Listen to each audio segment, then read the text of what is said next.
Please all rise for the arrival of the Senate President, the presiding officer, and the senator judges of the impeachment court.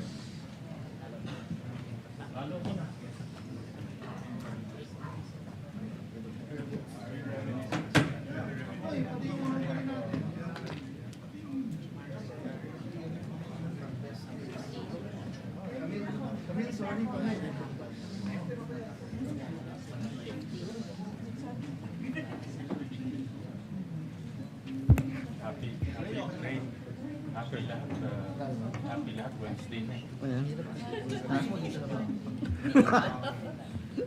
Happy lahat malapit na weekend.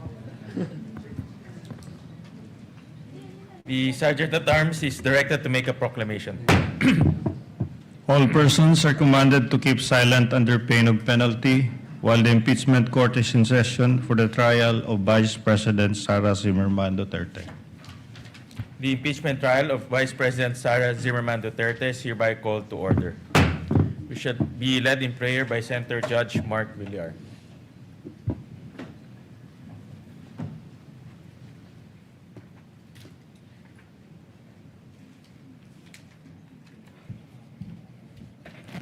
Let us put ourselves in the presence of God. Heavenly Father, we come before you today, seeking your guidance and wisdom. Align our hearts with yours and our plans with your purpose. Grant us the wisdom to discern absolute truth from partisan noise. We ask for that generous wisdom, Lord, so we can make decisions that reflect your love and justice. Clear our minds so that we can make fair and righteous rulings in this impeachment trial. May we always lean on your understanding and not our own. Provide us with the courage to rule with strict impartiality, ensuring fairness to both the accused and the people we serve. May our decisions honor the Constitution, uphold the rule of law, and preserve the integrity of our nation. Guide us in humility, compassion, and integrity as we serve, knowing that we are accountable to you above all. In Jesus' name we pray. Amen. Amen. The clerk of court will now call the roll. Roll call of members.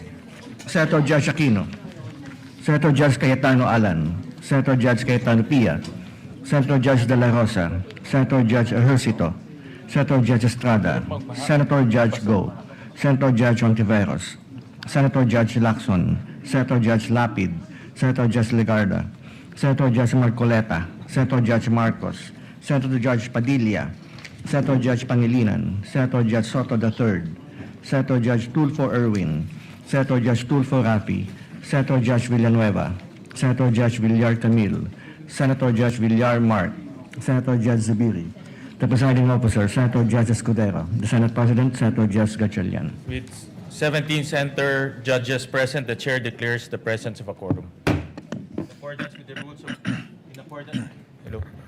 In accordance with the rules of procedure on impeachment trials, the chair now recognizes the duly elected presiding officer to preside over the proceedings of the impeachment court. Thank you, Mr. Senate President. If there are no objections, we shall dispense with the reading of the August 25, 2026 Journal of the Senate sitting as an impeachment court and shall consider the same as approved. The clerk of court will please call the case before the impeachment court. Kindly turn on the mic of the clerk of court. Case number 004-2026 in the matter of impeachment trial of Vice President Sara Duterte. Appearances of the for the parties. Same appearance for the prosecution, Your Honor. We are ready. Good morning, Honorable Chua. For the respondent. Same appearance for the respondent accused. Good morning, Your Honors. Good morning, Attorney Poa. As discussed yesterday by the presiding officer, we shall begin with a brief reply of Attorney Ligutan before the court's ruling with respect to the points raised by the lead counsel for the respondent and some other matters that pertain similarly to that topic, and then proceed with the cross-examination of Attorney Christine and the redirect and or recross, if any. Your Honor. Your Honor. Yes, Honorable Chua. I will now turn over to Attorney Ligutan for his brief reply. Attorney Ligutan is recognized. Your Honor, for his hopefully brief reply. Yes, Attorney Poa. Just before we give Attorney Ligutan his time, Your Honor, just wanted to make a quick manifestation. It was just brought to our attention yesterday that after the proceedings that we had yesterday, that an interview was given wherein I think what was discussed yesterday about the word scam, etc., was repeated during an interview. Now, while it may have been stated in a matter that's sort of a matter of factly, we do hope that this will be included in the ruling of the Honorable Presiding Officer. It At is least for included, guidance, Your actually, Honor. Attorney Poa. Thank you, Your Honor. Yes, Attorney Ligutan. It's working. Hello.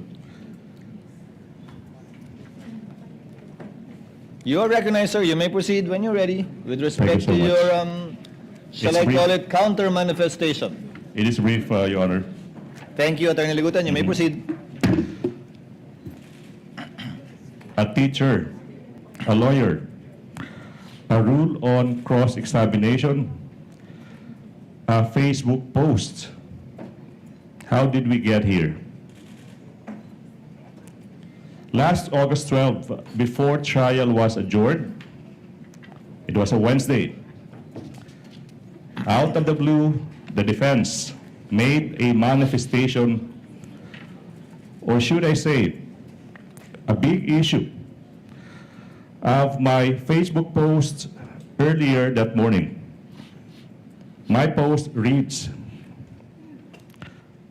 "A principle all lawyers and law students know by heart. Misleading questions are not allowed, even on cross-examination. Period." The defense surmised it is a reaction to that viral exchange between the opposing counsel that morning. A lawyer for the defense said, in effect, that misleading questions are allowed. We all heard it. It immediately caused an uproar on social media, especially in the legal community, where it is a well-entrenched rule that misleading questions are not allowed, even on cross-examination. It is a truism as irrefutable as the sun rising in the east and setting in the west. It is a principle all lawyers and law students should know by heart. But why post it on Facebook? Your Honors, why not? Yes, I am a lawyer. But more than just a lawyer, first and foremost, I am a teacher. Isa po akong guro. Usa ko kang maestro, and I'm proud to be one. I have been a lawyer for almost 16 years, but I have been a teacher, an educator for almost 20. At alam ng ating mga magigiting na guro sa buong kapuluan na ang pagtuturo ay likas sa ating mga guro. Ang pagtuturo, ang pagtatama ng mali, ay walang pinipiling lugar at walang pinipiling panahon. That's why I made that post. I was concerned that the statement made in open court that misleading questions are allowed will go unchecked. My teacher's instinct kicked in. I wanted the students I left in Cebu, especially in the University of San Jose Recoleto School of Law, where I have been teaching for the past 15 years, and recently in the University of Cebu School of Law, and in Diliman, my alma mater, the University of the Philippines College of Law, and all law students out there. I want them to know that a teacher had heard that wrong statement in open court, and he is correcting that mistake on Facebook as I have been doing the past years. To the defense, I shall not name names. I will not put you on the spot. But the post is not about you.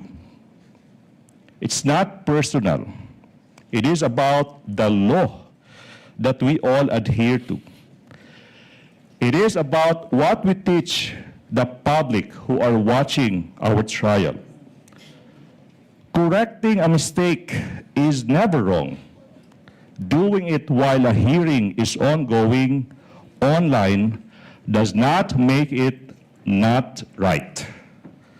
Ang pagtatama ng mali ay kailanman hindi ipinagbabawal kahit sa loob ng impeachment court ito.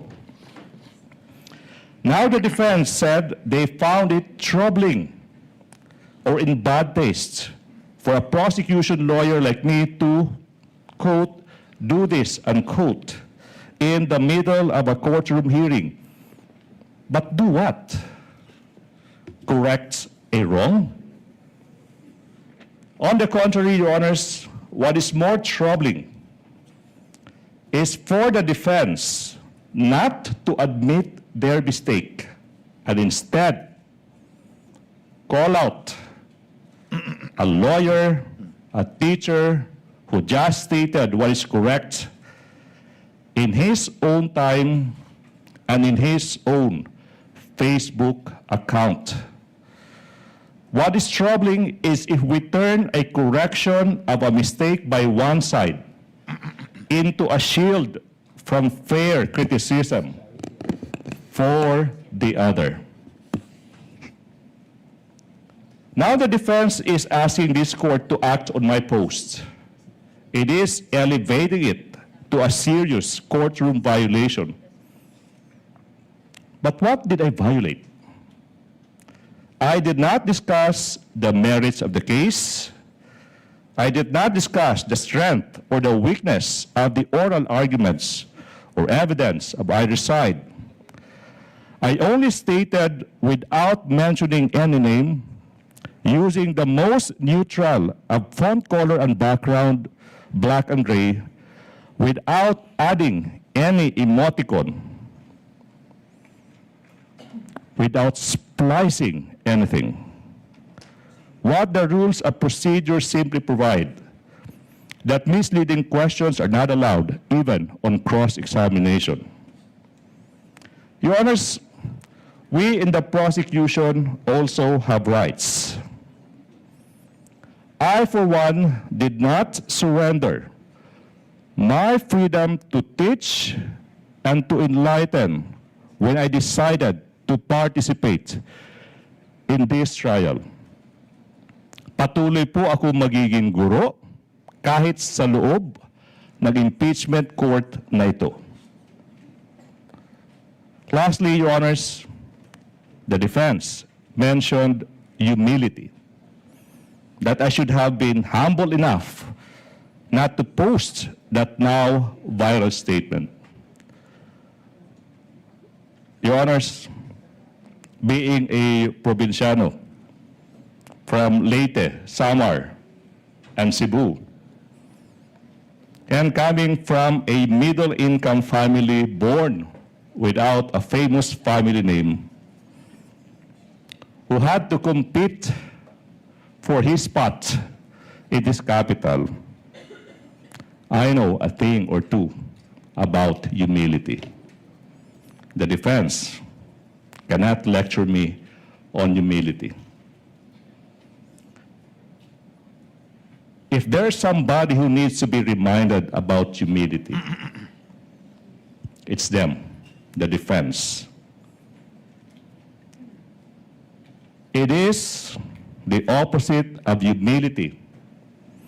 It is pride, not to admit a mistake, or worse, call out someone who simply corrected that mistake. Good morning. That does not fall under my definition of brief, counsel, but we will take it nevertheless. For the record, before the chair makes its ruling on these matters, the TSN says, Attorney Kapunan, leading, and then she corrected herself, misleading questions are not allowed on cross. Attorney Ferrer, she said they are allowed. Now, the TSN cannot possibly cover the overlapping voices, if at all. So most likely what happened, although we will check the video, would be Attorney Ferrer commenting on the earlier statement that was corrected later on by Attorney Kapunan and changed leading to misleading. Perhaps Attorney Ferrer was referring to leading questions and not misleading questions. But having said that, nevertheless, the court will include that as part of its ruling, with one caveat, Attorney Ligutan. While you do not remove your hat as a teacher wherever you go, the same is true with this representation. I had my fair share of teaching as well. Under the rules of the Senate, unfortunately, you have to unbundle it. You have to decouple it. Under the rules of the Senate, if you are counsel for the parties, you cannot comment on the merits outside of a fair and true report of what happened. In this case, based on the TSN, I am not sure of the accuracy, given that the statements made were pertain to both leading and misleading questions. Number two, it still does not take away, your being a teacher, does not take away your responsibility under the CIPRA to a fellow lawyer who you are jousting with or arguing with or competing against this impeachment court. The remarks of the good gentleman, the Attorney Ligutan, the counsel for the panel of prosecutors, is noted and will be entered into records. Thank you, sir. Chair will now make its ruling with the permission of the body from the rostrum, because it's difficult to read while sitting down a long ruling. You may sit down, Attorney Chua, for a bit. This will take some time.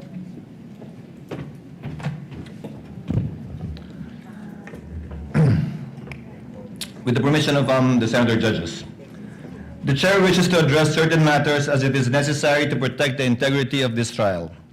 It has come to the Chair's attention over time that public statements attributed to persons covered by the rules on impeachment, whether made in interviews or in social media, appear to concern the evidence, the credibility of witnesses, and issues pending before this court, which may fall within the prohibition under Rule 18 of this court. Although the immediate matter arose from statements and conduct involving respective counsel last August 12, it raises broader concerns affecting the impartiality, decorum, and integrity of the impeachment court.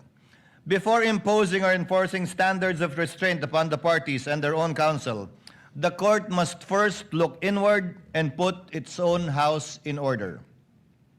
The Chair shall therefore resolve these matters in three parts. First, the duties of impartiality and decorum incumbent upon senator judges. Second, the scope, coverage, and prospective enforcement of Rule 18. Third, the specific guidelines governing compliance with Rule 18. First, senator judges' impartiality, decorum, and the internal remedy. The Chair begins where institutional discipline must always begin, with the court itself. The restraint, impartiality, and decorum demanded of the parties and their counsel must first be exemplified by those who sit in judgment. As senator judges, let us keep in mind our oath, quote, to do impartial justice according to the Constitution and the laws of the Philippines, close quotations.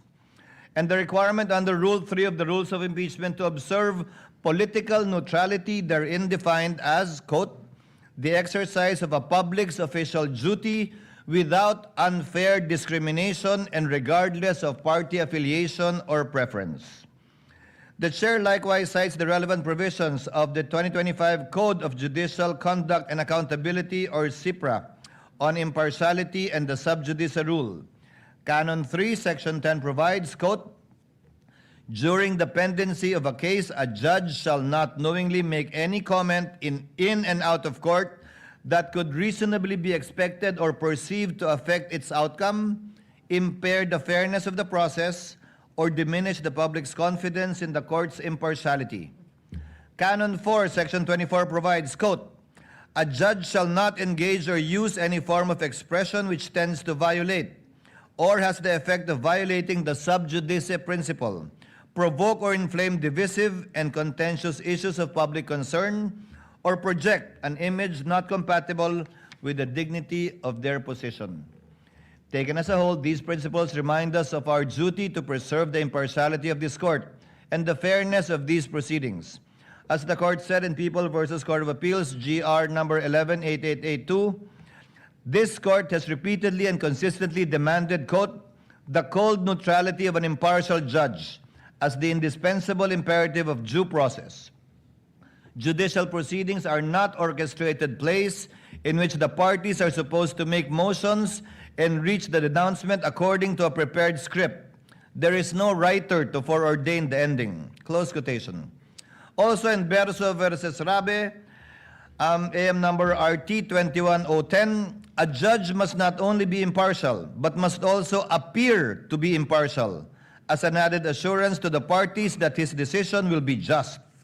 Litigants are entitled to no less than that. For avoidance of doubt, this shall not prevent senator judges from examining the evidence where the examination belongs during the proceedings and on the record. The Supreme Court in People v. Gambor, GR 15-2183, said, "The trial judge is accorded a reasonable leeway in putting such questions to witnesses as may be essential to elicit relevant facts, to make the record speak the truth. A judge may examine or cross-examine a witness. He may propound questions to test the credibility of the witness and to extract the truth. He may seek to draw out relevant and material testimony, though that testimony may tend to support or rebut the position taken by one or the other party. It cannot be taken against him if the clarificatory questions he propounds happen to reveal certain truths which tend to destroy the theory of one party." Taken together, Rule 17 and the Gambor case confirm that a searching question is not partial merely because the answer may aid one side or weaken the other. The prosecution and the respondent's counsel must be prepared to answer such questions. The inquiry must remain relevant, material, fair, and directed toward clarification of truth. It must not devolve into a speech, harassment, partisan advocacy, or an announcement of a conclusion already reached. The line is clear. Senator judges may test the evidence here under oath and on the record, exercising the cold neutrality of an impartial judge. When constituted as an impeachment court, the Senate does not cast aside the discipline of parliamentary practice. Except where the specific rules on impeachment or the adjudicative nature of these proceedings require otherwise. The rules of the Senate establish parliamentary precedents and courtesies of the chamber continue to bind every member sitting as senator judge under Rule 34, Sections 93 and 94 of the Rules of the Senate. Deem acts or language that offend a senator or any public institution or third party to be unparliamentary and prohibit the use of offensive and improper language against another senator or public institution or third party. Henceforth, I hope senator judges shall refrain from unparliamentary remarks, personal attacks, imputations of improper motive, and other language incompatible with the dignity of these proceedings and of parliamentary courtesy to other people. The chair will at all times extend to his fellow senator judges the courtesy befitting equals and reasonable latitude that serious deliberation requires.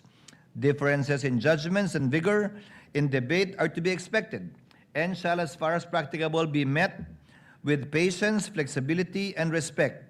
Should circumstance so require, however, the chair will not hesitate to enforce the rules of this impeachment court, the rules of the Senate, particularly sections 95 and 96. In this chamber, firmness need not be unkind, nor courtesy come at the expense of duty.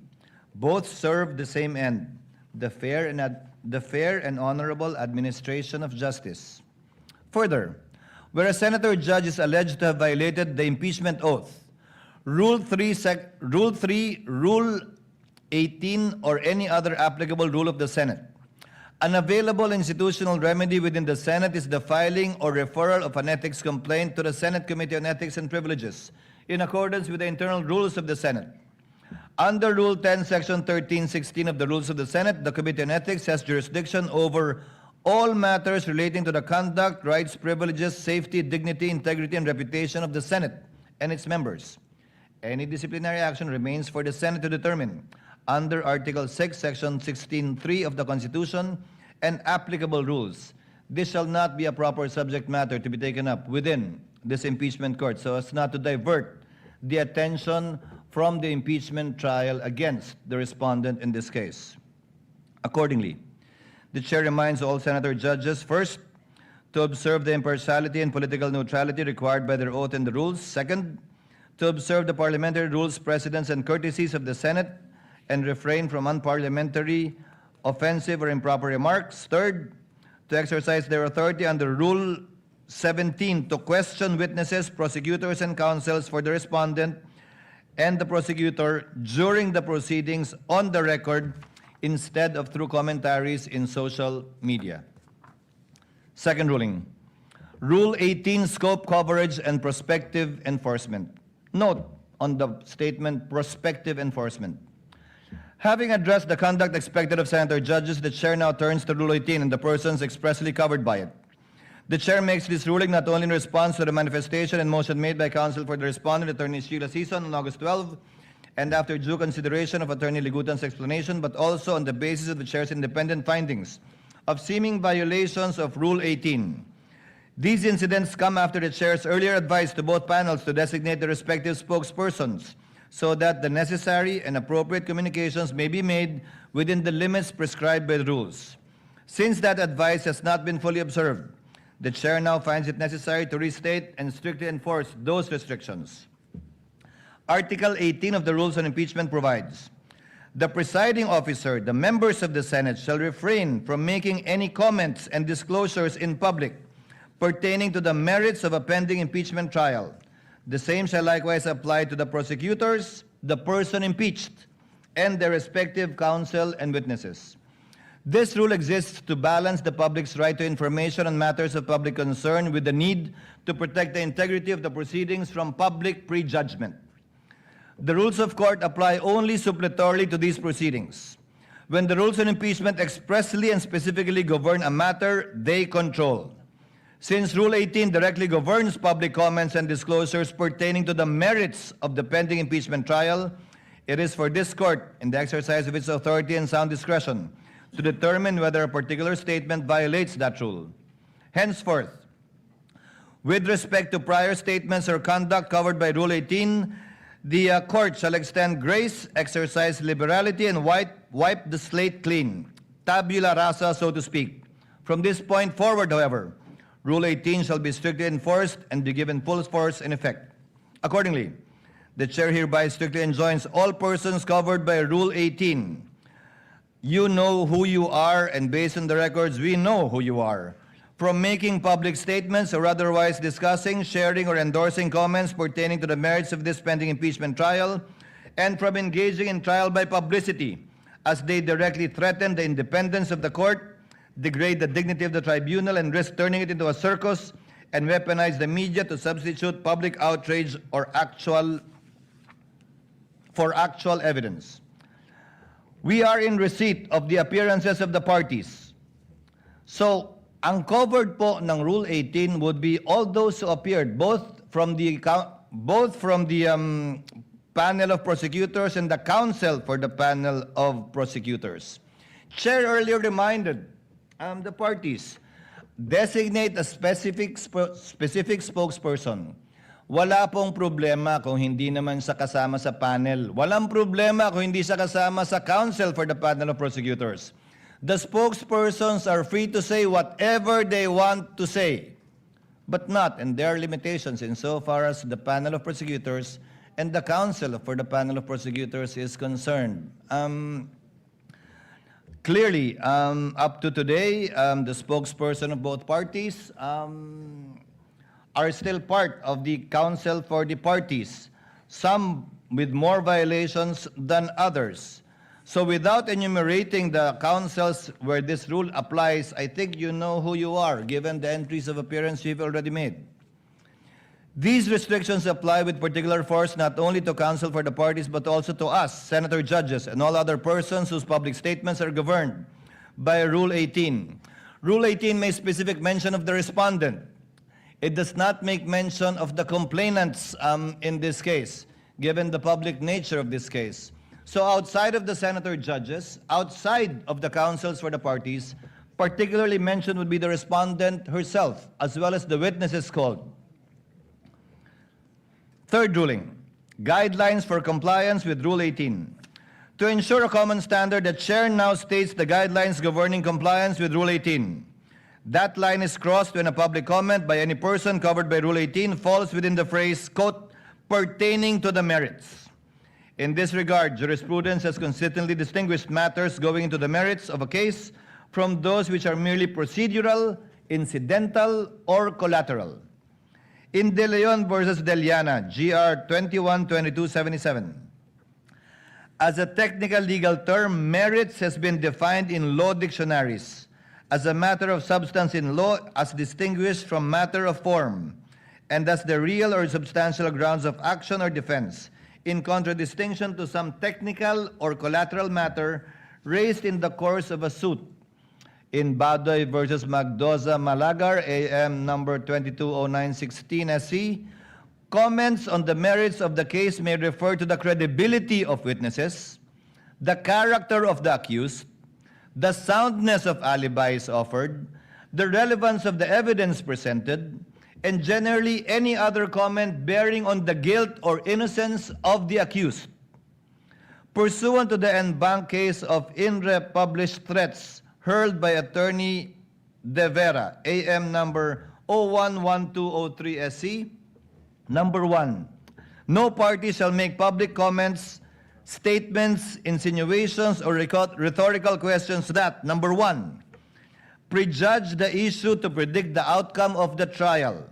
Number 2, question pending rulings. Number 3, substitute media pressure for evidence. Number 4, promote distrust and undermine public confidence in the court by creating the impression that the court cannot be trusted to resolve the case impartially and violate the right of the parties to have their case tried fairly by an independent tribunal uninfluenced by public clamor and other extraneous influences. For purposes of this trial, a statement pertains to the merits when viewed in the full context. It evaluates in its full context. It evaluates a disputed fact, the credibility of a witness, the relevance or probative value, weight, or sufficiency of a particular evidence, assessment as to the legal viability of an article of impeachment, or a substantive defense advocates a particular disposition of the charges or announces or forecasts the ultimate vote. Conversely, this court recognizes the qualified privilege of a fair and true report regarding these proceedings as affirmed in the Supreme Court in ABS-CBN versus Ampatuan GR number 227004. Based on the jurisprudential standard derived from Article 35 of the Revised Penal Code, a fair and true report means a neutral, objective, and accurate recounting of the proceedings made in good faith without any comments or remarks. For the guidance of all the parties concerned, the chair now issues the procedural guidelines for violations of Rule 18. The impeachment court will exercise its powers summarily under Rule 5, adhering strictly to the due process parameters set by the Supreme Court. First, a 24-hour show cause order. No oral accusation or press pronouncement shall precede the formal charge. Any party cited for a particular violation will be issued a written show cause order, either motu proprio or upon motion by either party, and will be given exactly 24 hours to submit a verified written answer.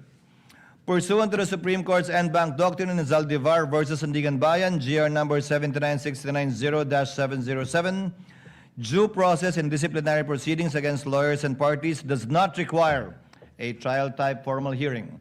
The presiding officer will rule summarily based solely on the submitted pleadings upon the lapse of the 24-hour period, subject to appeal or reconsideration by any member of the court.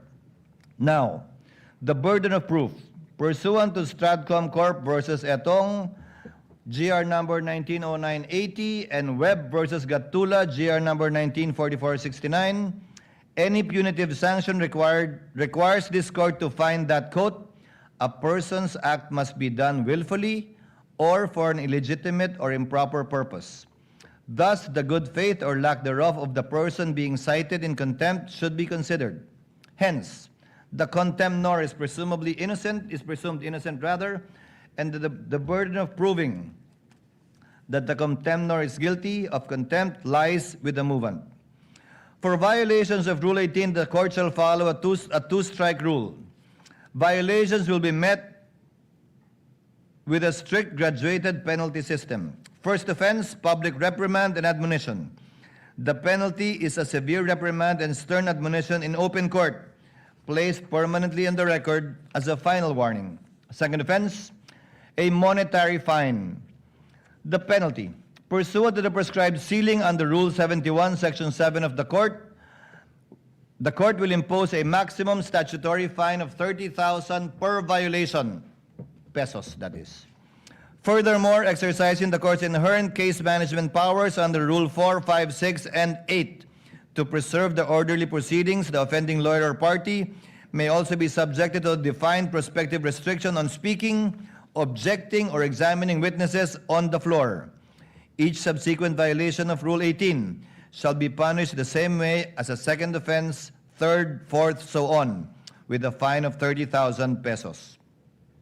In all cases wherein a member of the bar is concerned, independently, pursuant to the case of Inre Almacen, the certified incident record will be transmitted and formal referral will be made to the office of the bar confidant, the Integrated Bar of the Philippines, and/or the Supreme Court for possible disciplinary sanction regarding the person's license to practice.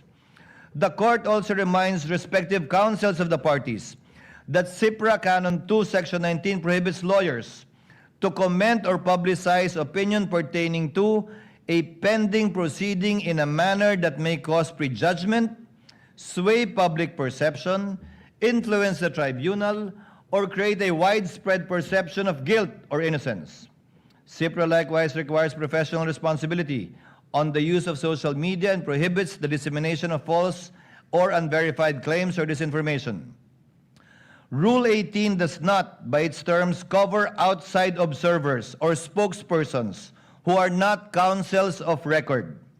Such persons, however, remain subject, when applicable, to the rules on indirect contempt, and if they are members of the bar, to the CIPRA. Counsel of record must litigate their respective causes before the court, not in the court of public opinion, through interviews, social media posts, or publicly generated, authorized, encouraged, or disseminated through surrogates. Counsel cannot have their cake and eat it too. They cannot invoke the authority of this court while simultaneously seeking to influence the proceedings through extrajudicial publicity. In fact, the chair has in its hands certain statements to cite as examples, without naming names, but you know who you are, who mentioned these quotes. Quote, hindi naman pinag-uusapan dito yung kontrata, pinag-uusapan dito yung banta. Yung banta, nakita nyo sa video, may nagbanta talaga at si Vice President yon, hindi ba?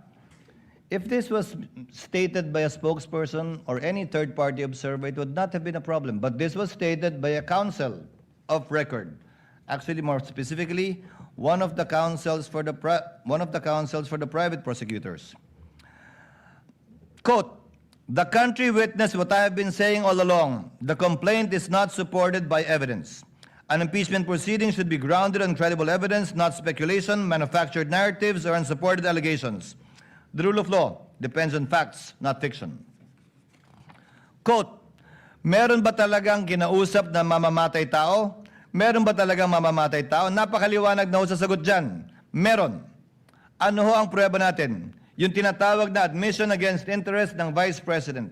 Again, to reiterate, if this was stated by any other party or person, not a member of the panel of prosecutors, not counsel for prosecutors, not the counsel for respondents, it would have been perfectly okay.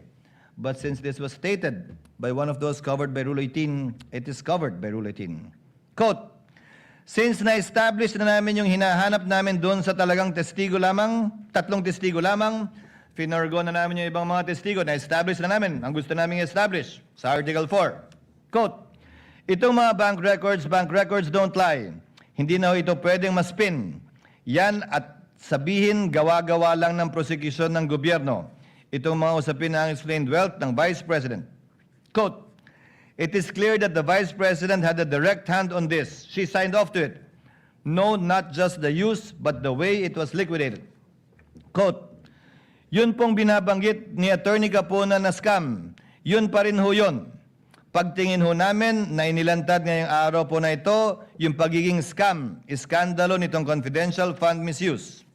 Quote, malinaw din na sinasabi niya na hindi kailangan sabihin pa na ginamit ito para sa personal na paggamit ng Vice President, itong confidential funds na ito. Dahil sabi nga niya, nakalagay na yan doon sa joint circular. Quote, siguro naman, it's plain for everybody to see yung conclusion, no? Yung conclusion na tama ba yung pinagamitan ng confidential fund? Hanggang kailan ba yung pagpipikit mata natin sa isang bagay na napakaklaro naman? Quote, to be fair, let's wait for their defense if they have any or their evidence. But so far as we are concerned, our position, you violated the public trust. Fraudulent liquidation, so you have violated the law. You already betrayed the people's trust. Quote, sa totoo lang po, yung testimonya ni Ms. Acosta na nagsasabing si Pangalawang Pangulo Duterte mismo ang nagbigay ng utos na ibigay ang 125 kay Colonel Lachica. Sapat na ho yun doon sa pagpapakita ng maling paggamit ng confidential fund. Quote, to us, it's a scam that was masterminded by the Vice President. Again, these are statements that may be said by any third party, but certainly not by any of the counsel for the parties. I would like to give credit where credit is due as well. There are some counsel for the parties who have been very circumspect with their statements. And you also know who you are. After hearing these examples, no person covered by Rule 18 may reasonably claim uncertainty as to where the line is drawn. The statements read into the record are illustrative, not exhaustive. They are cited not to punish past conduct, but to give clear and fair warning of the standard that shall govern henceforth. As the Chair stated in my opening statement, the discretion entrusted to this court will be exercised with a steady hand, liberal where justice permits, but exacting where fairness, due process, and the integrity of these proceedings demand. Consistent with that commitment, the court will strictly enforce the restraint required of counsel outside the courtroom, while ensuring that within the courtroom, counsel are afforded reasonable latitude to present their arguments, challenge rulings through proper channels, and advocate their respective causes fully and fairly. This discretion does not require counsel to remain silent within the impeachment court. The Supreme Court ruled in ABS-CBN Corporation v. Ampatuan, as earlier cited, that the court recognizes that lawyers may criticize the courts and their decisions, subject to the responsibilities they bear as officers of the court. Such criticism, however, must be legitimate, made in good faith, and directed toward the proper administration of justice. Rule 18 closes the avenue of litigating the merits through interviews, social media, and the court of public opinion. It does not close the courtroom to legitimate advocacy. If counsel believes that the ruling is erroneous, that a proceeding has become unfair, or that conduct affecting the trial requires correction, the proper course is to bring the matter before the court where it may be heard, answered, and resolved on the record. Rule 18 demands restraint beyond these walls. It does not command silence within them. This court will not close the door to trial by publicity. Rather, this court will close the door to trial by publicity, but it will keep the courtroom open to the disciplined advocacy where evidence is tested, error is corrected, and justice is done. Within these chambers, counsel shall be afforded reasonable latitude to present their theory of the case and vigorously test the evidence. Emotions may run high and frustrations may arise in the course of adversarial proceedings, but neither excuses a departure from the restraint and decorum expected of officers of the court. The case of Navarrete versus Court of Appeals, GR number 124245, mirrors the exact situation that has transpired before the court. Quote, with respect to the words swindlers, plunderers, stupid, and bastards, uttered by private respondent in the course of her testimony, we are inclined to disagree that such language is too ignominious and degrading for a lawyer to say to a fellow lawyer in the courtroom. In Baltao versus Falsis III, AC number 14443, the court said, while a lawyer is entitled to present his case with vigor and courage, such enthusiasm does not justify the use of offensive, abusive language. Language abounds with countless possibilities for one to be emphatic but respectful, convincing but not derogatory, illuminating but not offensive. The latitude afforded to counsel is not a license to substitute inflammatory, intemperate, or undignified characterizations for proof. Consistent with the chair's earlier ruling, the term scam, mastermind, modus operandi, as used during the past proceedings, stands stricken from the record. Counsel remain free to advance the factual and legal theories underlying their positions, but they must do so through evidence, reasoned argument, and court-appropriate language, not through expressions that prejudge disputed facts, attribute wrongdoing not yet established, cast offensive personalities upon others, or needlessly inflame the proceedings. Language uttered in the presence of the court that amounts to disrespect, offensive personalities, or misbehavior that obstructs or interrupts the proceedings may, when the applicable threshold is met, be dealt with as direct contempt under the rules on impeachment, with Rule 71, Section 1 of the rules applying suppletorily. Whether or not such language rises to the level of direct contempt, counsel remain independently bound by the CIPRA to observe courtesy and civility and the use of dignified language in all their professional dealings, even as adversaries. This brings the chair to the relevant provisions of the CIPRA independently of Rule 18, Canon 2 of the CIPRA requires every lawyer at all times to observe respect and courtesy in personal and professional dealings. Canon 2, Section 2 further requires lawyers to act with courtesy, civility, fairness, and candor towards fellow members of the bar. These duties govern how counsel treat one another both in and outside the courtroom.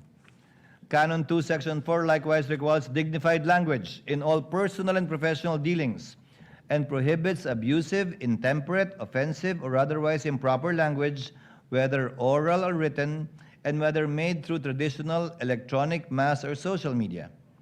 For the avoidance of doubt, Rule 18 applies only to the persons expressly covered therein: the presiding officer, the senator judges, the prosecutors, the person impeached, and their respective counsel and witnesses.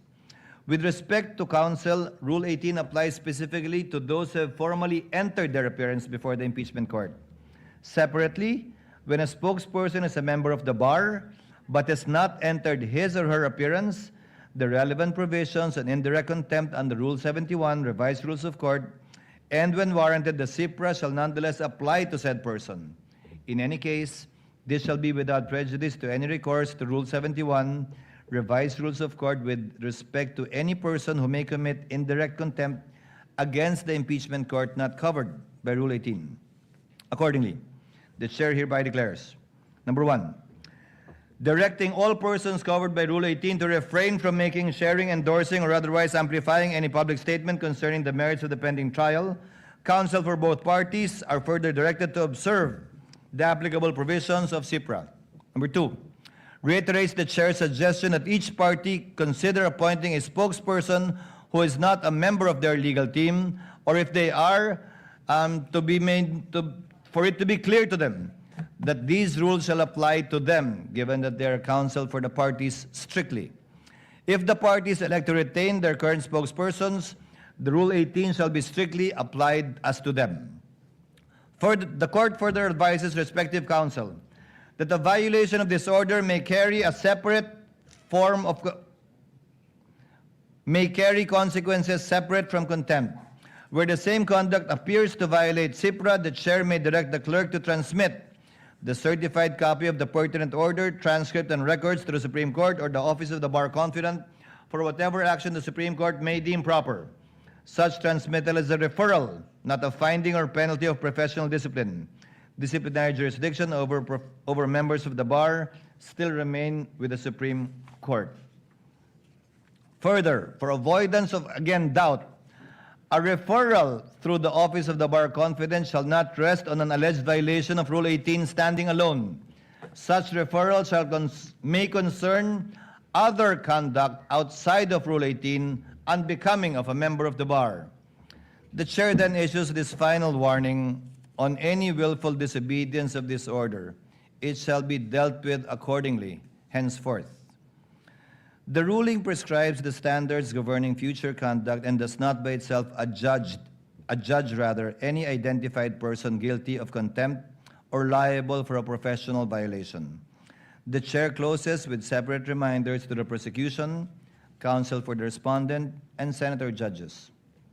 To the prosecution, the primary duty of a public prosecutor is not to convict, but to see to it that justice is done. This duty is expressly stated in Canon 2, Section 31 of SIPRA, and echoed in Attorney Francisco versus Attorney Zuniga Lagman, AC 13035. The prosecution's object must therefore be the just resolution of the case, not victory at all costs. This obligation governs not only the evidence and arguments presented before the court, but also counsel's conduct outside of it. To the respondent and her counsel, the corresponding duty of defense counsel is not to secure an acquittal at all costs. In People of the Philippines versus XXX, GR number 245926, the Supreme Court reminded counsel for the accused of their fiduciary duty to provide competent, efficient, conscientious, and diligent representation. Under the same reason, counsel for respondent must faithfully protect their client's constitutional and procedural rights, rigorously test the prosecution's evidence, and hold the prosecution to the burden of proof governing these proceedings, while remaining within the bounds of the law, ethics, and the lawful orders of this court.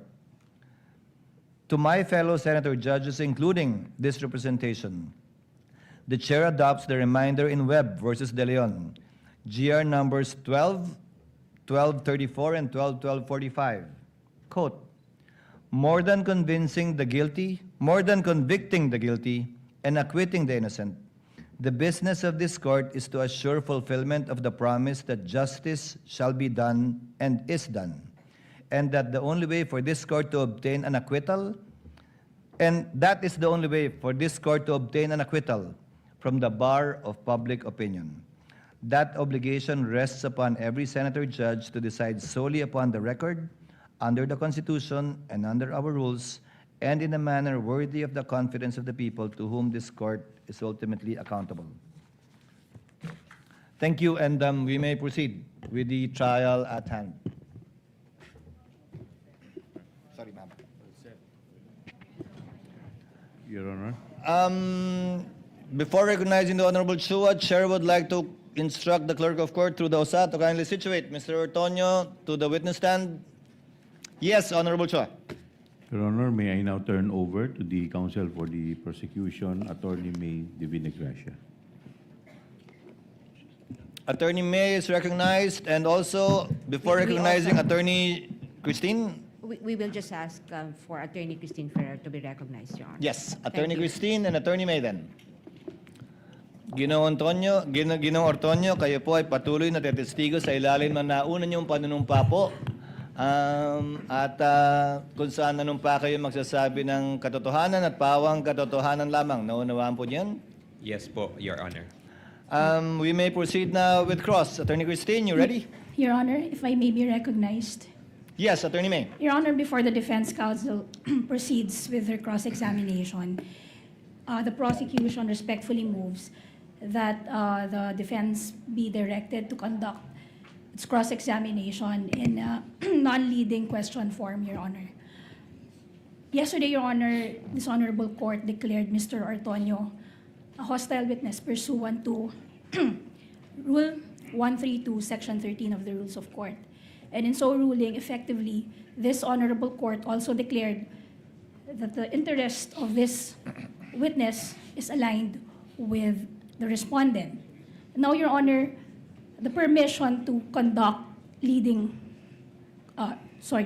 permission to propound leading questions on cross-examination under Rule 132, Section 10A of the Rules of Court rests solely on the presumption that the interest of the witness to be cross-examined is hostile or is adverse to the cross-examiner, making it difficult for the cross-examiner to put into the mouth of the witness words that he expects to be elicited.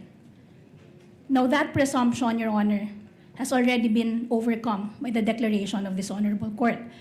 So what we expect, Your Honor, is merely cross-examination in form but not in substance. Because in substance, Your Honor, the cross-examination would effectively be like the respondent herself cross-examining, the respondent cross-examining or direct examining, conducting a direct examination of her very own Assistant Chief of Staff. Last Monday, Your Honor, we witnessed how the defense, under the guise of cross-examination, supplying testimonies to the witness, Ms. Gina Acosta, and merely expecting her to supply yes to each and every question, Your Honor. And that is the very evil sought to be prevented by the rule against leading questions on direct examination. Your Honor, I understand before I'm lectured on the contents of the rules of court, I'm very much aware of what the rules of court provide. But I'm also very much aware, Your Honor, that under the rules of this Honorable Court, the rules of court is merely suppletory in application. And in fact, the presiding officer is granted leeway to rule on every matter of evidence. Comment, Attorney Christine.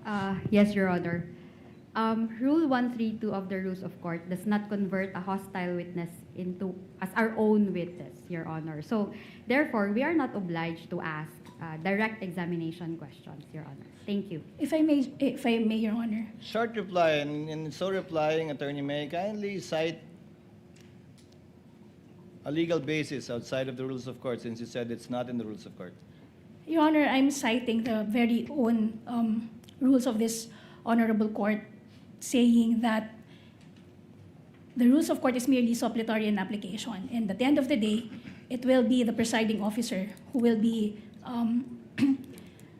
deciding on matters of evidence. And early in the proceedings, Your Honor, if I remember correctly, two senator judges encouraged this Honorable Court to look beyond the wordings of the law and consider the intent for its application. That it, Attorney May? Yes, Your Honor. Chair will make a ruling. Rules of court, although it has merely supplementary application to these rules, nevertheless do apply. And the rules of court state specifically that leading questions may be asked on cross-examination without any exception nor any limitation. And as held in the Bolos case, there is no need to interpret the rules in case where there is no doubt, and the rule is quite specifically clear. Number two, we already have a precedent, at least with respect to the previous witness declared as a hostile witness in the person of Gina Acosta, where the court allowed counsel for the respondent to ask leading questions. You shall be accorded the same privilege, Attorney May, on the part of the prosecution, should the respondent rather present a hostile witness during the presentation of their evidence in chief.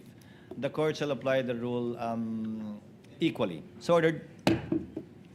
Thank you, Your Honor. You may proceed, Attorney Attorney Christine. Yes, Your Honor. When you're ready. Yes, Your Honor. Before I start with my cross-examination, just to put the record straight, Your Honor, when I said they are allowed, I was referring to leading questions, Your Honor, because the journal dated August 12, 2019 would show that I was indeed asking a leading question before Attorney Kapunan objected, Your Honor. So if we take a look at it, with all due respect, the objection was even improper at that time, Your Honor.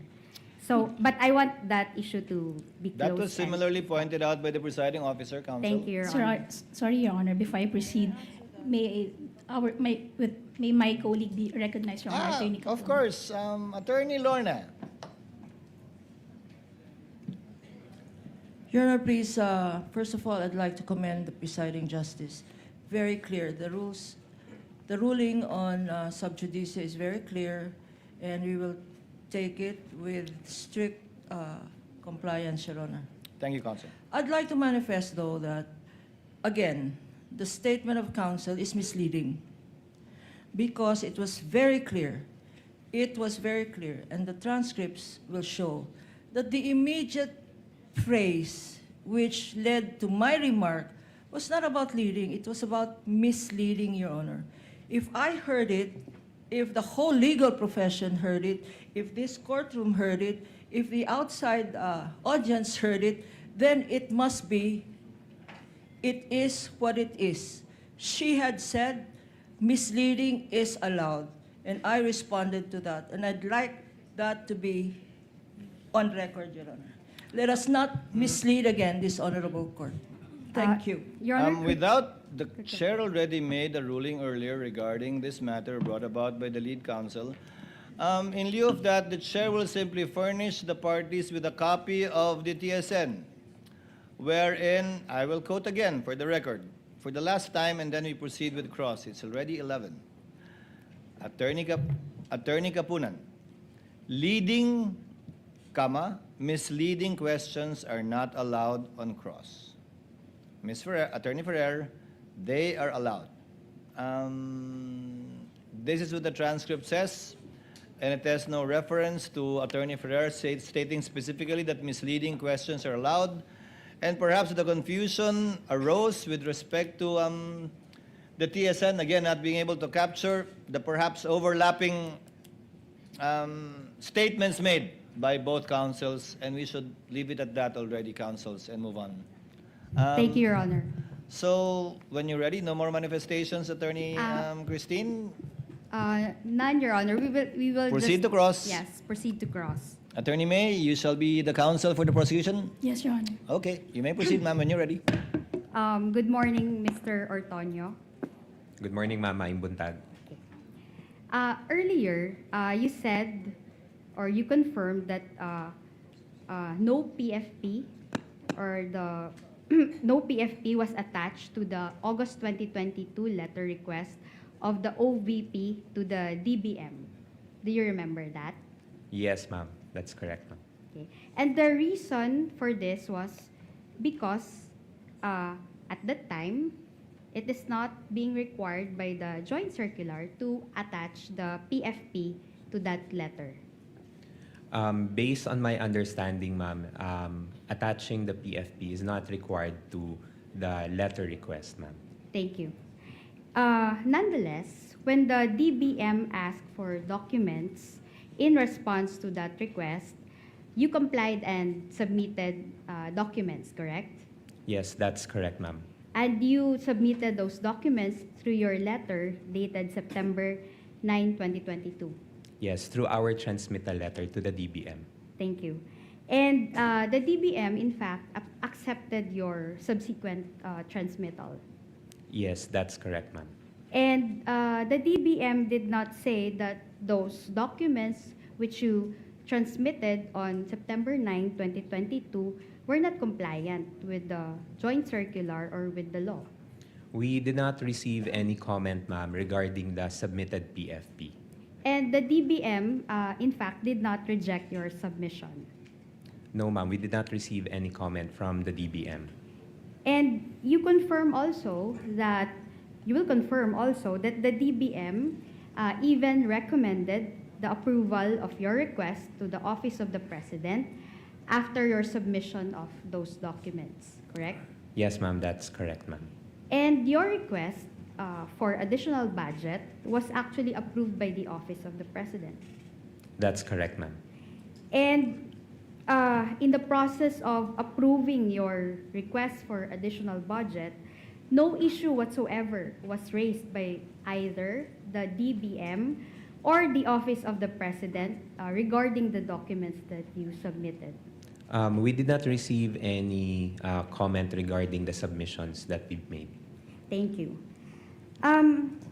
You were also asked yesterday regarding the good governance program that was mentioned in the PFP for the fourth quarter of 2022. Do you recall that? Yes, ma'am. And as someone who supervises the Administrative and Financial Management Office of the OVP, you confirmed that the confidential funds for the fourth quarter of 2022 was requested to ensure the safe implementation of the OVP's good governance program. That's correct, ma'am. And the confidential funds were not used to fund the good governance program in itself, but the implementation thereof. Yes, that's correct, ma'am. Now we go to the 2023 PFP, which I assume you also recall.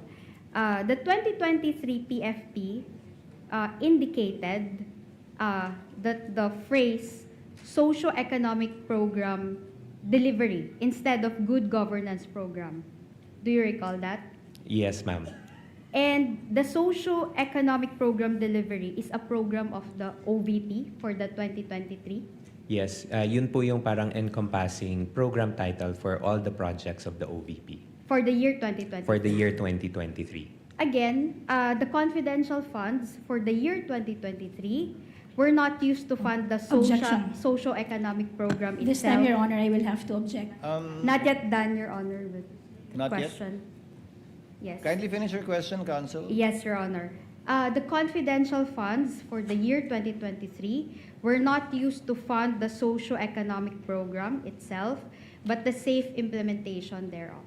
Your Yes, Honor, I will that's have to Counsel, correct. for the Your Honor, we prosecution, would like to- before the witness answers, the answer of the witness is stricken off, yes? Yes, Your Honor. The question, this witness, Your Honor, based on his answers yesterday, is incompetent to testify on that. Why do I say that, Your Honor? First, this witness admitted yesterday that it was the Vice President herself who requested the confidential funds. And second, Your Honor, he himself explained that he had no participation whatsoever in the disbursement of said confidential funds. So this witness, Your Honor, by his own admission, is incompetent to testify where the confidential funds were spent or what the confidential funds was spent on or were spent on. Quick reply, Your Honor. Yes, Attorney Maine. Yesterday, yes, the witness also testified that he is the Administrative and Financial Management Officer. Sorry, Your Honor. He is the supervising officer of the Administrative and Financial Management Office of the OVP, and that all budgets, as a general rule, are being approved by him, Your Honor. And he, in fact, participated in the request for the confidential funds in the year 2022, Your Honor. Your Honor, if I may just make a very quick rebuttal. Before the chair makes a ruling, yes? Your Honor, we've heard it straight from the horse's mouth. The statement of this witness yesterday was that that was the general rule. Since that is merely the general rule, there are exceptions. And he also mentioned, Your Honor, that confidential funds is not among those funds that went through him. Your Honor, quick reply. We've dealt this, too many exchanges already, counsels. If the witness knows, he may respond. And as you very well know, Attorney May, sometimes a hostile witness may give a different answer on cross, which is a proper subject matter for redirect, if ever, when your time comes. Witness may answer, yes, Mr. Antonio, you may respond to the question. Thank you, Your Honor. The way I understand the question is that the confidential funds was not used for any of the regular programs of the OVP under the socio-economic delivery programs for the 2023. So with that, sir, I can say yes, the confidential funds were not used for the purpose of the implementation of the socio-economic programs of the OVP in itself. And you know that information by virtue of your position, not only as the Assistant Chief of Staff, but also as the administrative but also as the supervising officer of the Administrative and Financial Management Office of the OVP. Yes, ma'am, that's correct, ma'am. Thank you.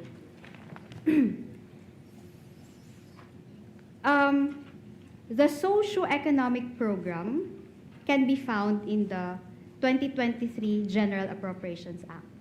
Yes, You ma'am. confirm that? Yes, ma'am, that's correct, ma'am. Okay. And it's a line item, in fact, under the 2023 GAA. Yes, correct, ma'am. As the Assistant Chief of Staff of the OVP, were you made aware of the reason why the Good Governance Program was changed to Socio-Economic Program Delivery in the 2023 PFP, if you know? Based on my recollection, ma'am, there was a change in the term, in the program title from good governance to socio-economic program in 2023 so that it encompasses, parang mako-cover nung title ng program yung all of the projects of the OVP because because all the programs of the OVP addresses yung socio-economic concerns that the office would want to address. Thank you. Let's go to the AOMs and the notice of suspension.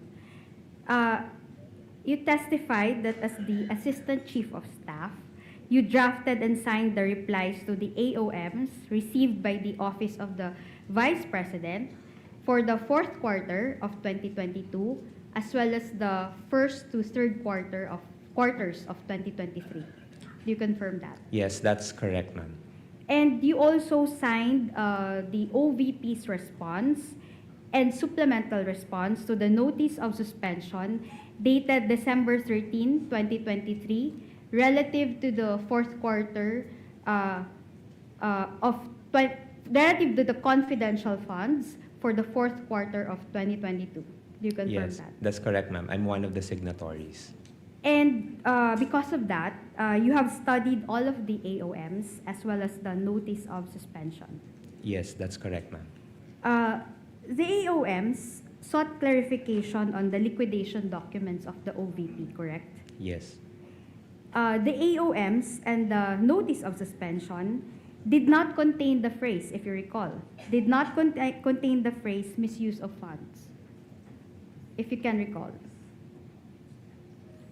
Based on my recollection, ma'am, I cannot recall. Your ma'am. Honor, original documents rule, Your Honor.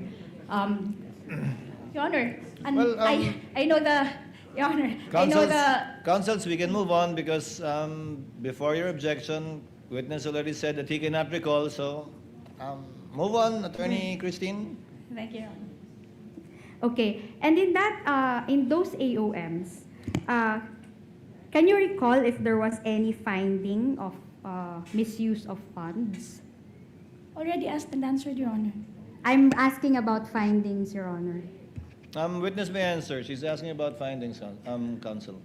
Based on my understanding, ma'am, no misuse, ma'am, although there were certain clarifications that were made. Thank you. And the notice of suspension also does not contain any finding or findings on the misuse of funds. None that I can recall, just some clarifications, ma'am. Thank you.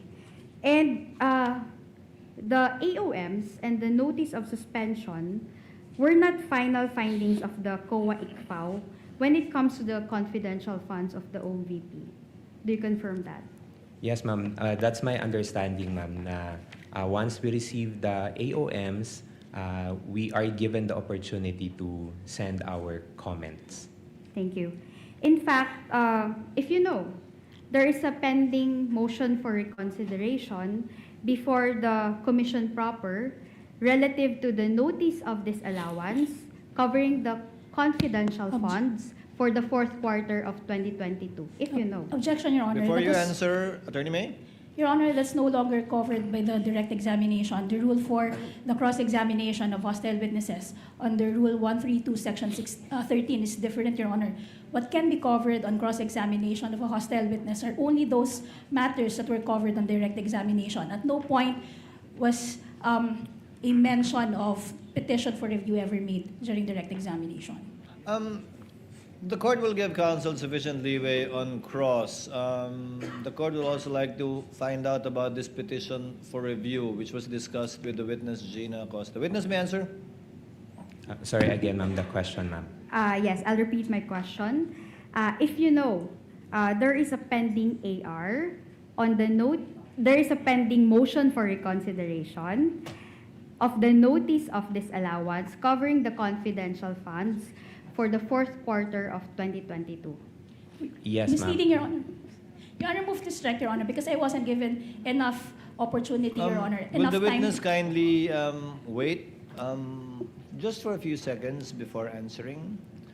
Yes, what is the ground of the objection, counsel? It's misleading, Your Honor, because a petition for review, it was not on, sorry, it was not, it was not. I'd rather repeat my question, Your Honor. Kindly repeat, If I Attorney can. Christine. Yes, thank you. In fact, okay, if you know, there is a pending motion for reconsideration of the notice of disallowance covering the confidential funds for the fourth quarter of 2022 before the commission proper of COA. Your Honor, again, this, Yes, this counsel? witness will be incompetent to testify on it, Your Honor. The participation of this witness in the filing of the petition for review has not yet been established. It wasn't even established yet, Your Honor, that this witness is even aware of the contents of the petition for review. Your Honor, the court already... If he knows, Mr. Otoño, if you know. I am aware, Your Honor, but as to the specifics on the reply to the or the contents of the MR, I'm not very much aware of the contents. Thank you. As to the first to third quarters of 2023, a notice of disallowance was issued by the COA dated March 31, 2026, if you know. Yes, that's correct, ma'am. In fact, you are the person who received the notice on April 8, 2026 on behalf of the Vice President. Again, Your Honor, with all due respect, that's already going beyond what was discussed on direct examination, which is prescribed under Section 13, Rule 132, Your Honor. At no point did we discuss the notice of disallowance for the last three AOMs. The discussion during direct examination were limited to the notice of suspension, up to only the notice of suspension. The chair will note will convert the objection of counsel to a continuing objection with respect to the line of questioning of Attorney Christine on this witness. But the court will allow it, but notes the continuing objection of counsel with respect to these notices of disallowance that were issued. Thank you, Mr. Your Honor. Otoño, please answer. Yeah. Ma'am, can you repeat the question, ma'am? Okay, I will repeat. A notice of disallowance was issued by the COA on dated March 31, 2026, relative to the first to third quarters of 2023. Yes, ma'am. And you are the person who received the notice of disallowance on April 8, 2026 on behalf of the Vice President. Yes, ma'am. I received the document on behalf of the Vice President as the Assistant Chief of Staff. Okay, thank you. Under the COA rules, if you know, since you are the one who also responded to the AOMs, under the COA rules of procedure, the OVP has 6 months from its receipt of the ND or the notice of disallowance to file a petition for review with the Commission proper of the COA. Objection, Your Honor. This witness will be incompetent. Unlike the joint circular, Your Honor, which he specifically mentioned in his replies, Your Honor, there was no mention whatsoever of the COA rules in any of his replies. If he knows, Your Honor. Your Honor. Attorney Christine, move on to, we get your point. You can move on to your Okay, next Your point. Honor. I will continue. Now, your involvement when it comes to the OVP confidential funds were, kindly confirm each item. Number one, processing the request for the confidential funds for the fourth quarter of 2022. Misleading, Your Honor. There was no statement to that effect during the direct examination. Attorney Your Honor, Christine? she asked for the functions, Your Honor. She even presented the documents, Your Honor, pertaining to the But at no point, confidential funds of 2022, Your Honor, If I may, Your which Honor. the witness also processed. Thank you. Yes, Attorney May? if I know, there was no, again, that's misleading, Your Honor, because I never asked about the participation of this witness in that request. In fact, he himself explained, Your Honor, during direct examination, that the request was purely the Vice President's. He had no participation whatsoever in the request. He is only aware that a request was made because of that letter that he was confronted with. That's why throughout the direct examination, his answers would be limited to what is contained in the documents. Well, if he knows counsel, and again, this would be a ripe subject matter for your redirect if he all of a sudden regains, if all of a sudden he remembers, it is a proper subject matter of redirect. Witness may answer. Ma'am, Your Honor, yes, I will repeat my question. Your involvement when it comes to the OVP confidential funds were, number one, processing the request for the confidential funds for the fourth quarter of 2022 as evidenced by your letter dated September 9, 2022 to the DBM. ma'am, just a quick clarification, ma'am. When you say processing, ma'am, in terms of Handling the request. yes, ma'am. Through my office, ma'am, we transmitted the request to the DBM. Okay. Signing of vouchers. That's correct, ma'am. Signing of vouchers. Signing of checks. Yes. Signing of responses to the AOMs and the notice of disallowance. Yes, ma'am.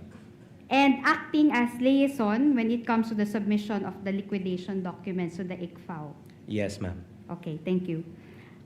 You were not involved in the drafting of the quarterly liquidation reports of the confidential funds, correct? No, ma'am. That work belongs to Ms. Gina Acosta, right? As of my understanding, ma'am, yes, ma'am. You were not involved in the disbursement of confidential funds, is that right? No, ma'am. And also the recording of confidential expenses. No, ma'am. The recording of confidential expenses is being done by Ms. Gina Acosta. As of my understanding, ma'am, yes, she is. And you were not also involved in the confidential operations of the OVP. No, ma'am.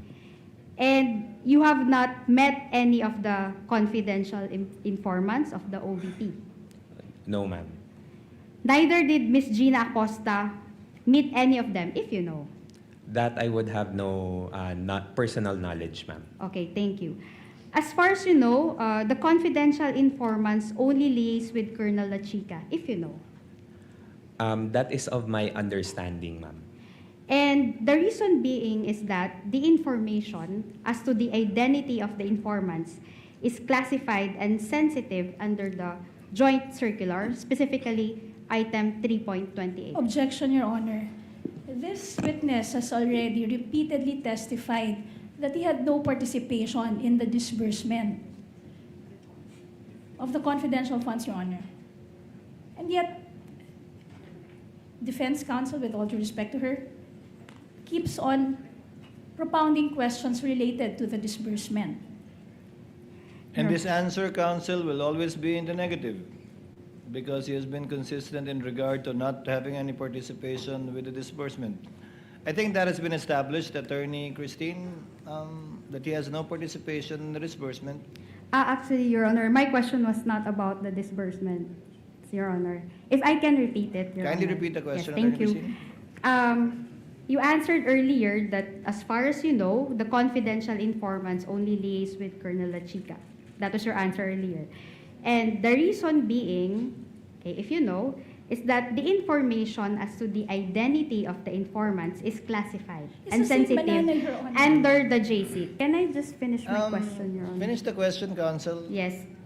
And I will repeat, Your Honor. The reason being is that the information as to the identity of the informants is sensitive under the joint circular. Your Honor, I raised the same objection, Your Honor. This witness already testified that he has no participation in the disbursement and implementation of the confidential funds. Now, defense counsel is asking the reason why the informants did not directly Your Honor, please. Chair will make a ruling. Chair will sustain the objection, but not on that ground, but on the ground it is misleading because the witness did not say that it is of a sensitive nature, but that, if I remember correctly, it was confidential. That was the statement made by Attorney Latchika to him. Na Yes, hindi niya sasabihin because it was confidential. Yes, in Your nature. Honor. We will no longer push the question. Thank you. Move on to your next point, Attorney Christine. I'm already done, Your Honor. Thank you. Are you ready for your redirect, Counsel? Your Honor, may I just have 10 minutes, Your Honor, to organize my redirect, Your Honor, given the number of questions that were propounded on cross-examination. With the permission of the senator judges, so as to save on time, while we're giving Attorney May some time, you will have the similar amount of time, Attorney Christine, if you so desire for your recross. I will, in the meantime, allow senator judges to interject in the interregnum to save on the court's time. I can see the hand of Senator Soto. Anika, can you, after Senator Soto, can you list the rest? Chair recognizes Senator Judge Soto for his interjection. You may proceed, sir. You have 2 minutes. Thank you, Mr. Presiding Officer. It's actually just one question to Mr. Ortonio. And this is out of my curiosity. Earlier, you confirmed that all admin and finance matters dumadaan sa'yo. That's correct po, Your Correct. Honor. Also, you said that you were the head of HR in Davao, the LGU. That's correct po, Your Honor. Correct. In this regard, I'm sure you would know, what is the employment status of Colonel Lachica in the office of the Vice President? Colonel Lachica po is the group commander of the VP-SPG, and he is not an employee of the OVP, but he has an order coming from the AFP designating him as the group commander for the Vice Presidential Security and Protection Group. Therefore, designation. There You're is an saying he is not employed. He does not have any employment status in the office of the Vice President. Yes po, Your Honor. Well, that's all I wanted to know, Mr. President. Thank you. Point well taken, Senator Judge Soto. Next to interject is Senator Erwin Tulfo.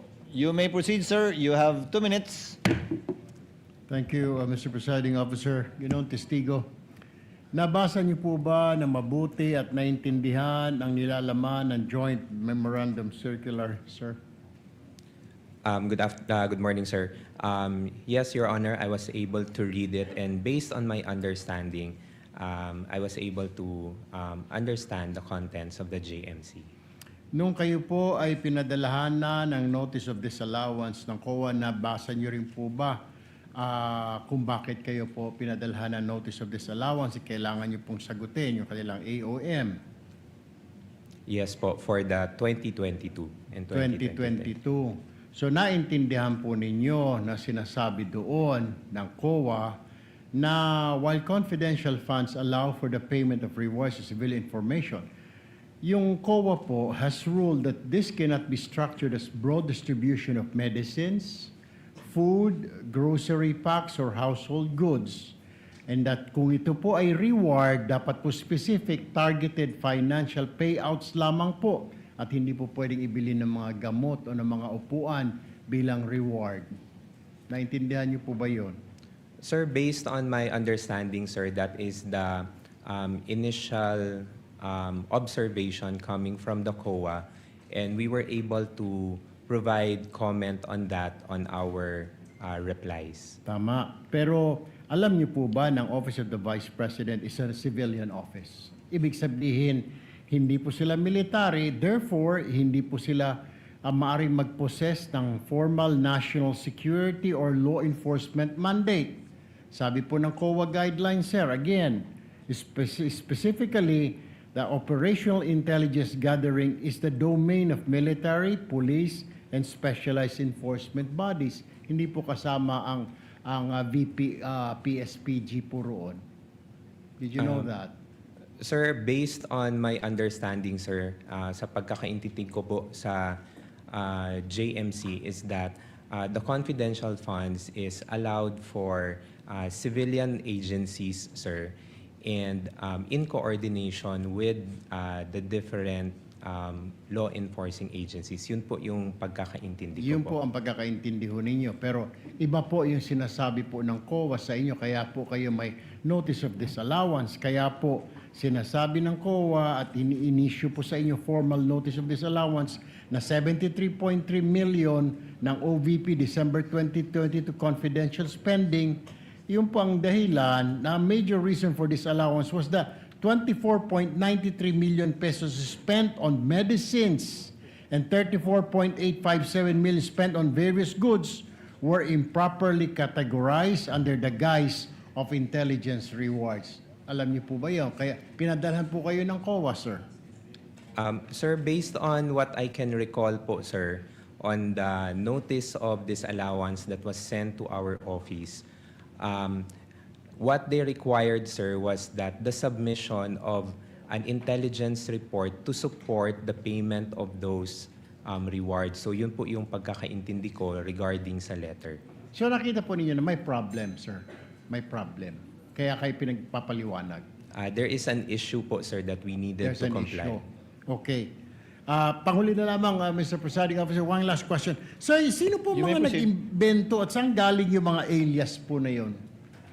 Is that only Colonel La Chica o sa grupo ninyo, sila Chippy McDonald, sila Pusa, Aso, etc. May sila Pagong. Who invented those? Sir, I do not know, sir. Number one, sir, I cannot answer, sir, if invented, sir. But as to the AR, sir, I cannot provide information, sir, because I do not have any participation in the implementation of the confidential activities. Thank you, Mr. Witness. Presiding Officer, thank you, sir. Thank you very much, Senator Judge Erwin Tulfo. Senator Judge Pangilinan is recognized. You have 2 minutes, sir. You may proceed when you're ready. Maraming salamat.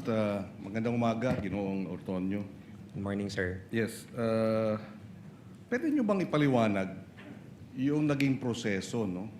Dahil base sa testimonya ni Acosta, ni Ginang Acosta at sa inyo, yung testimonya nyo, from December 2022 to September 2023, a total of 122 million pesos in cash was distributed to perhaps hundreds of informants after doing surveillance work, was given rewards, and they purchased medicines.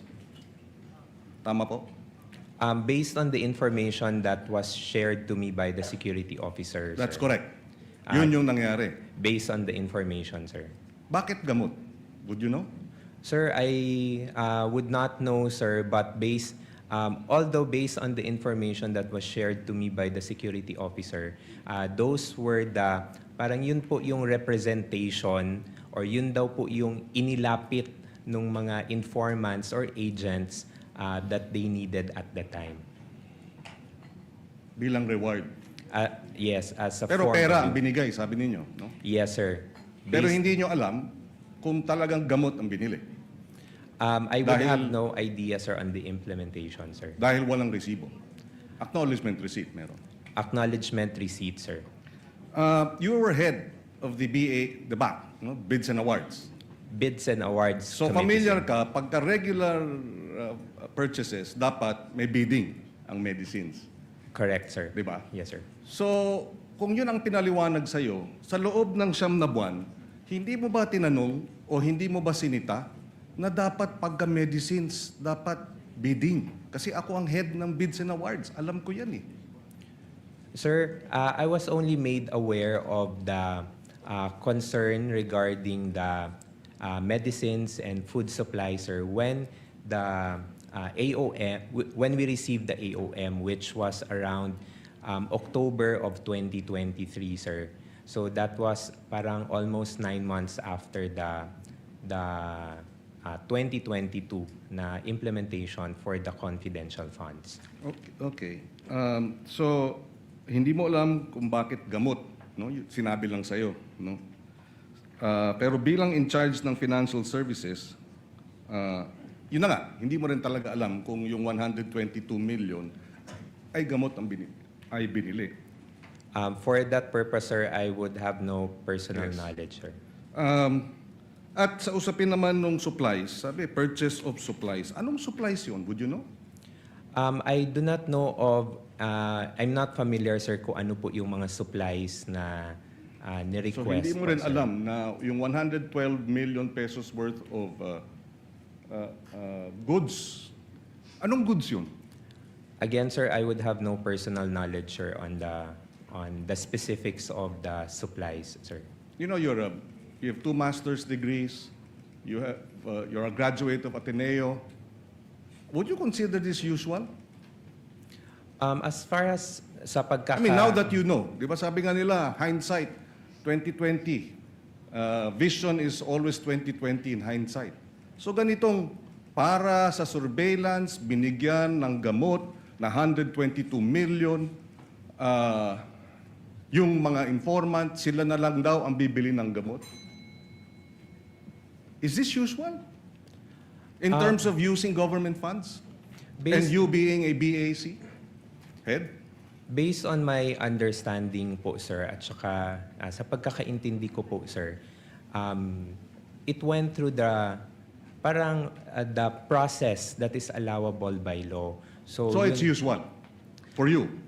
It's usual. That's just my question. Do you find this usual? And you say yes or no. So you find this process na medicines ang binibigay bilang reward sa mga informant, pero hindi medicines, pera, sila bibili ng medicines, 122 million in a period of 9 months. For you, that's usual. kung sa pagkakaintindi ko po, sir, and based po sa understanding ko po sa JMC, sir, I would say so, sir. Okay. No further questions at this time, sir. Thank you. With the permission of, the next in line is Senator Judge Tulfo, but with your permission, Honorable Tulfo, thereafter, Senator Villanueva, the Senate President, Senator Rivera, Senator Lacson. The 10 minutes of Attorney May is up. Attorney May, can you now proceed with your redirect?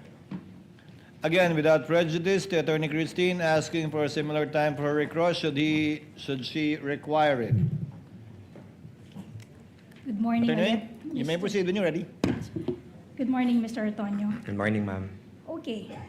Kanina, on cross-examination, sinabi mo na sa pagkakaalam mo, hindi required na i-attach ang PFP sa request for confidential funds. Tama ba? Yes po. Okay. Now, may we confront you with Section 3.24 of the Joint Circular 2015-01. Can you kindly read it for may the approach record? and show the witness the JC 2015-01, the relevant provision thereof.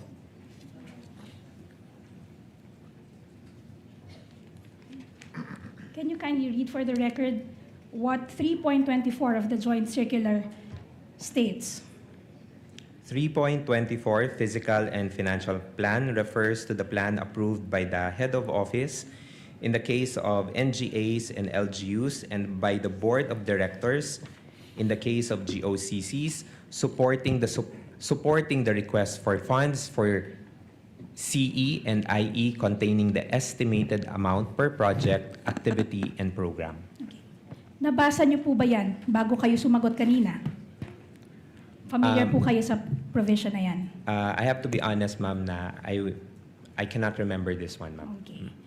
Ngayon, hindi rin ikaw ang nagpadala or nag-prepare ng October 22, 2022 letter. Tama ba? Sorry, ma'am. Hindi rin ikaw ang nagpadala Ng, August 22, 2022 letter. Tama ba? it is through our Yes. usual na routing process, ma'am. And also, sabi mo kahapon, it was the decision of the Vice President to request the confidential funds. Tama ba? Yes, as the head of agency, ma'am, I would understand that she has the authority to request for the said funds, ma'am. And siya rin yung nag-sign off dun sa August 22, 2022 letter. Tama ba? Yes, ma'am. Siya yung pumirma. Tama ba? Yes, ma'am. Okay. So hindi mo hindi mo alam kung paano ininterpret ng Vice Presidente yung provision na iyong binasa. Tama ba? You cannot say with certainty how the Vice President interpreted that provision. Before you answer, Mr. Otonyo, yes, Attorney Christine? Witness is incompetent to read the state of mind of the Vice President. That's Your Honor. precisely the point, Your Honor. That's precisely what I'm asking the witness to confirm, that he cannot say with certainty the frame of mind of the Vice President if she was also thinking that the PFP is not required for the request. Applying the rules equally, if he knows, witness may answer. Thank you, Your Honor. Again, ma'am, for the question ulit, ma'am. So hindi mo rin masasabi, you cannot say with certainty na ganyan din ang interpretasyon ng Vice Presidente dun sa provision na binasa mo nang ipinadala ang sulat to the DBM dated August 22, 2022. Tama ba? I cannot, ma'am.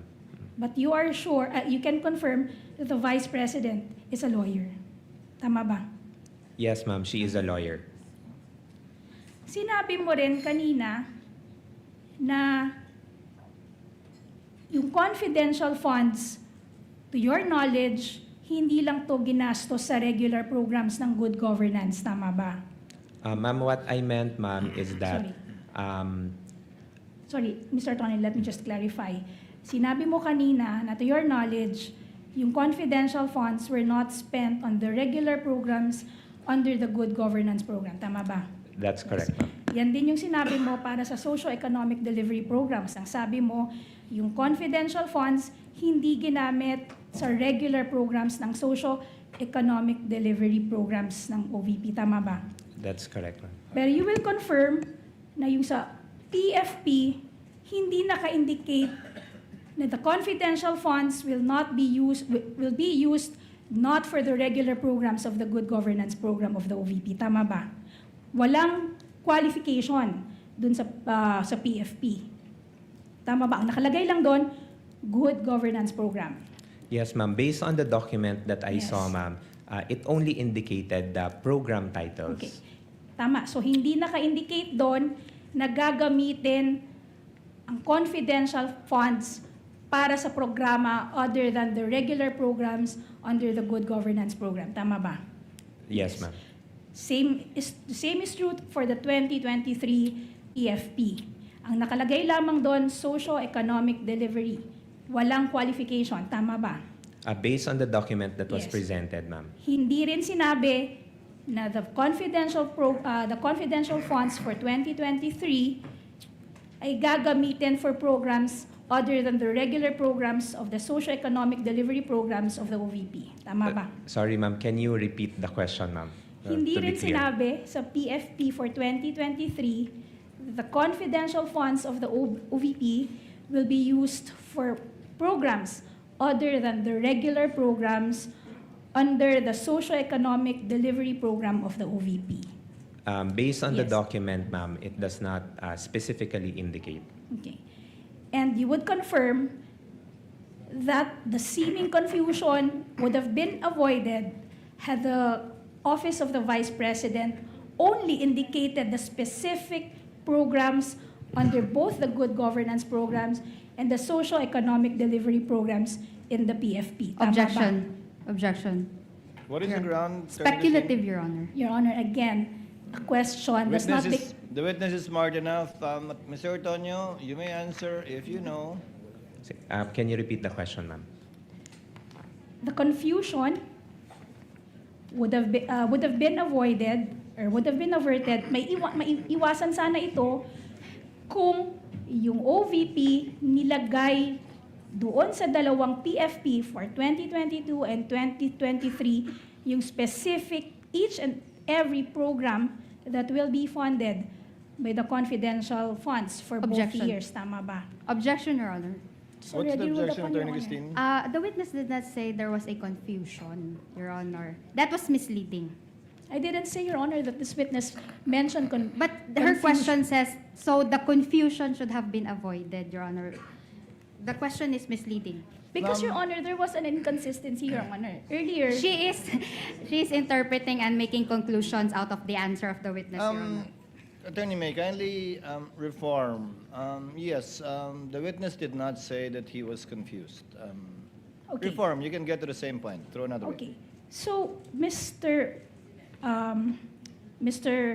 Ortonio, kung nilagay yung each and every program that will be funded, stinate doon sa dalawang PFP, yung particular programs na paggagamitan ng confidential funds, wala sanang question kung saan ito ginamit. Tama ba? Objection, Your Honor. Same objection, Your Honor. Actually misleading kasi wala sanang questions. He did not say that there were questions on Then the I will confidential. drop the sana, Your Honor. Mr. Ortonio, if I may, counsels, Mr. Ortonio, bakit hindi nilagay doon sa PAP yung particular ng good governance at socio-economic program na hindi ito bahagi doon sa original o regular na budget ng OVP? Sa Sir, pagkakaalam mo. thank you, Your Honor. On the question, sir, on kung bakit hindi nilagay, sir, I would have no personal knowledge, sir, on why, since the document was prepared by our Special Disbursing Officer. Sa paggawa ng sagot sa OEM, sa palagay mo ba kung nilagay niya yon, hindi na masasama sa OEM, sa AOM yon? Based on my understanding, sir, it could have helped, sir, to clarify. Okay. Your witness, counsel? Okay. Mr. Ortonio, yesterday and today, paulit-ulit mong sinasabi na wala kang participation sa disbursement and implementation of the confidential funds. Tama ba? Yes, ma'am. So hindi mo rin alam kung talagang saan ginamit yung confidential funds, kung anong programa dinisburse ito. Tama ba? Objection. Objection, Your Honor. What is the ground? Not Attorney covered by Christine? the cross. Let's give her sufficient leeway, counsel. This is one of the questions in the minds of the senator judges. Just to clarify, you may answer, Mr. Ortonio. No, I would not have any personal knowledge. So hindi mo rin alam, based on your personal knowledge, na yung confidential funds ay hindi ginastos sa regular programs under the good governance program. Tama ba? Kasi wala kang, sabi mo, wala kang participation, wala kang personal knowledge kung saan dinisburse yung confidential funds. Tama ba? Based on my understanding, ma'am. Wala ka ring personal knowledge kung paano in-implement ang confidential funds. Tama ba? Yes, ma'am. So hindi mo rin masasabi, based on your personal knowledge, na yung confidential funds ay ginastos sa mga programa other than the so-called regular programs of the good governance program. Objection, Your Honor. What is the ground, Christine? Misleading, Your Honor. The witness did not say that the confidential funds were spent on the good governance programs of the OVP. That was not the point, Attorney Christine. Witness may answer. If the presiding officer may, Mr. Ortonio, kung wala kang personal na kaalaman kung paano ginastos yung confidential fund, edi wala ka ring personal na kaalaman kung ginastos sa regular na programa ng OVP yung confidential fund. I do not have any personal knowledge, sir, on how the confidential funds was implemented, At all. sir. Kung saan napunta yon, wala kang alam. No, sir. Kung I napunta do man not. sa tama o mali, madumi o malinis, wala kang alam. I would have no personal knowledge, sir. Okay. Your Earlier, witness, counsel. tinanong ka din, bakit nag-change yung program, the PPAs, for the 2023 PFP? When I say PPAs, I'm referring to the projects, plans, and activities. Tinanong ka kanina kung bakit yung programs, plans, and activities under the 2023 PPA naging Socio-Economic Delivery Program na dati under the 2022 PFP, ito ay Good Governance Program. Tama ba? Yes, ma'am. The Yes. way I understand the Wait. question, ma'am. Wait lang. Ito yung tanong, Mr. Ortonio. Ang sabi mo kanina, nag-change ng PPA sa 2023 PFP para ma-cover ang mas marami pang programa. Tama ba? Ma'am, I'll clarify, ma'am. Wait, I, Mr. Ortonio, please just answer my question with a yes or no. I answered, ma'am. Your Honor, Let the witness answer, Attorney May. thank you. I answered the question earlier, ma'am, in the context of why there was a change from good governance to socio-economic delivery in the context of what is reflected in the GAA. So that's how I answered it, ma'am. Okay.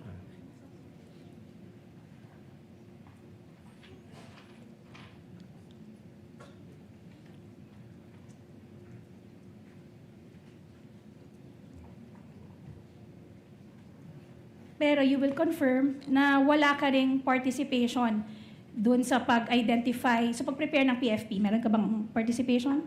For the PFP, ma'am, no. Okay. Kanina tinanong ka rin tungkol sa petition for review na final ng OVP sa COA. Tama ba? Yes, ma'am. And you will confirm that this petition for review was denied by the COA. Tama ba? And yes, ma'am, and Yes. subject for motion for reconsideration. Ibig sabihin, nang dininay ito ng COA, yung COA, it stood pat with its earlier decision, with its earlier findings. Tama ba? Your Honor, If he knows, counsel. Yes, ma'am, but then again, Yes. subject for the filing of motion for reconsideration. Sinabi mo din kanina na wala kang participation sa drafting ng liquidation. Wala kang participation sa drafting ng request. Wala kang participation sa drafting ng liquidation documents. Wala kang participation sa disbursement. Wala kang participation sa recording. Kasi ang may gawa nito ay si Ginang Acosta, di ba?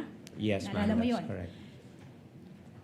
You will confirm na ikaw, ang Chief of Staff, at ang Vice President, ang 3 top officers ng OVP. Tama ba? As Assistant Chief of Staff, ma'am. Yes. So, kayong tatlo, kayo yung top 3 officers ng OVP. Assistant Chief of Staff, and the Vice President herself. Tama ba? Yes, ma'am. Okay. Sinabi mo na wala kang alam tungkol din sa mga bagay na yon. At sinasabi rin ng Chief of Staff na wala rin siyang alam tungkol sa mga bagay na ito. So tama bang sabihin na among Your the Honor, three of please. you, si Vice President lang ang nakakaalam? Let her finish the question. Witness will not answer the question until the objection is ruled upon by the chair. Finish your question, Attorney May. Done, Your Honor. Attorney Christine, what's your objection? misleading, Your Honor, and vague. First of all, the Chief of Staff has not yet testified with regard to the confidential funds.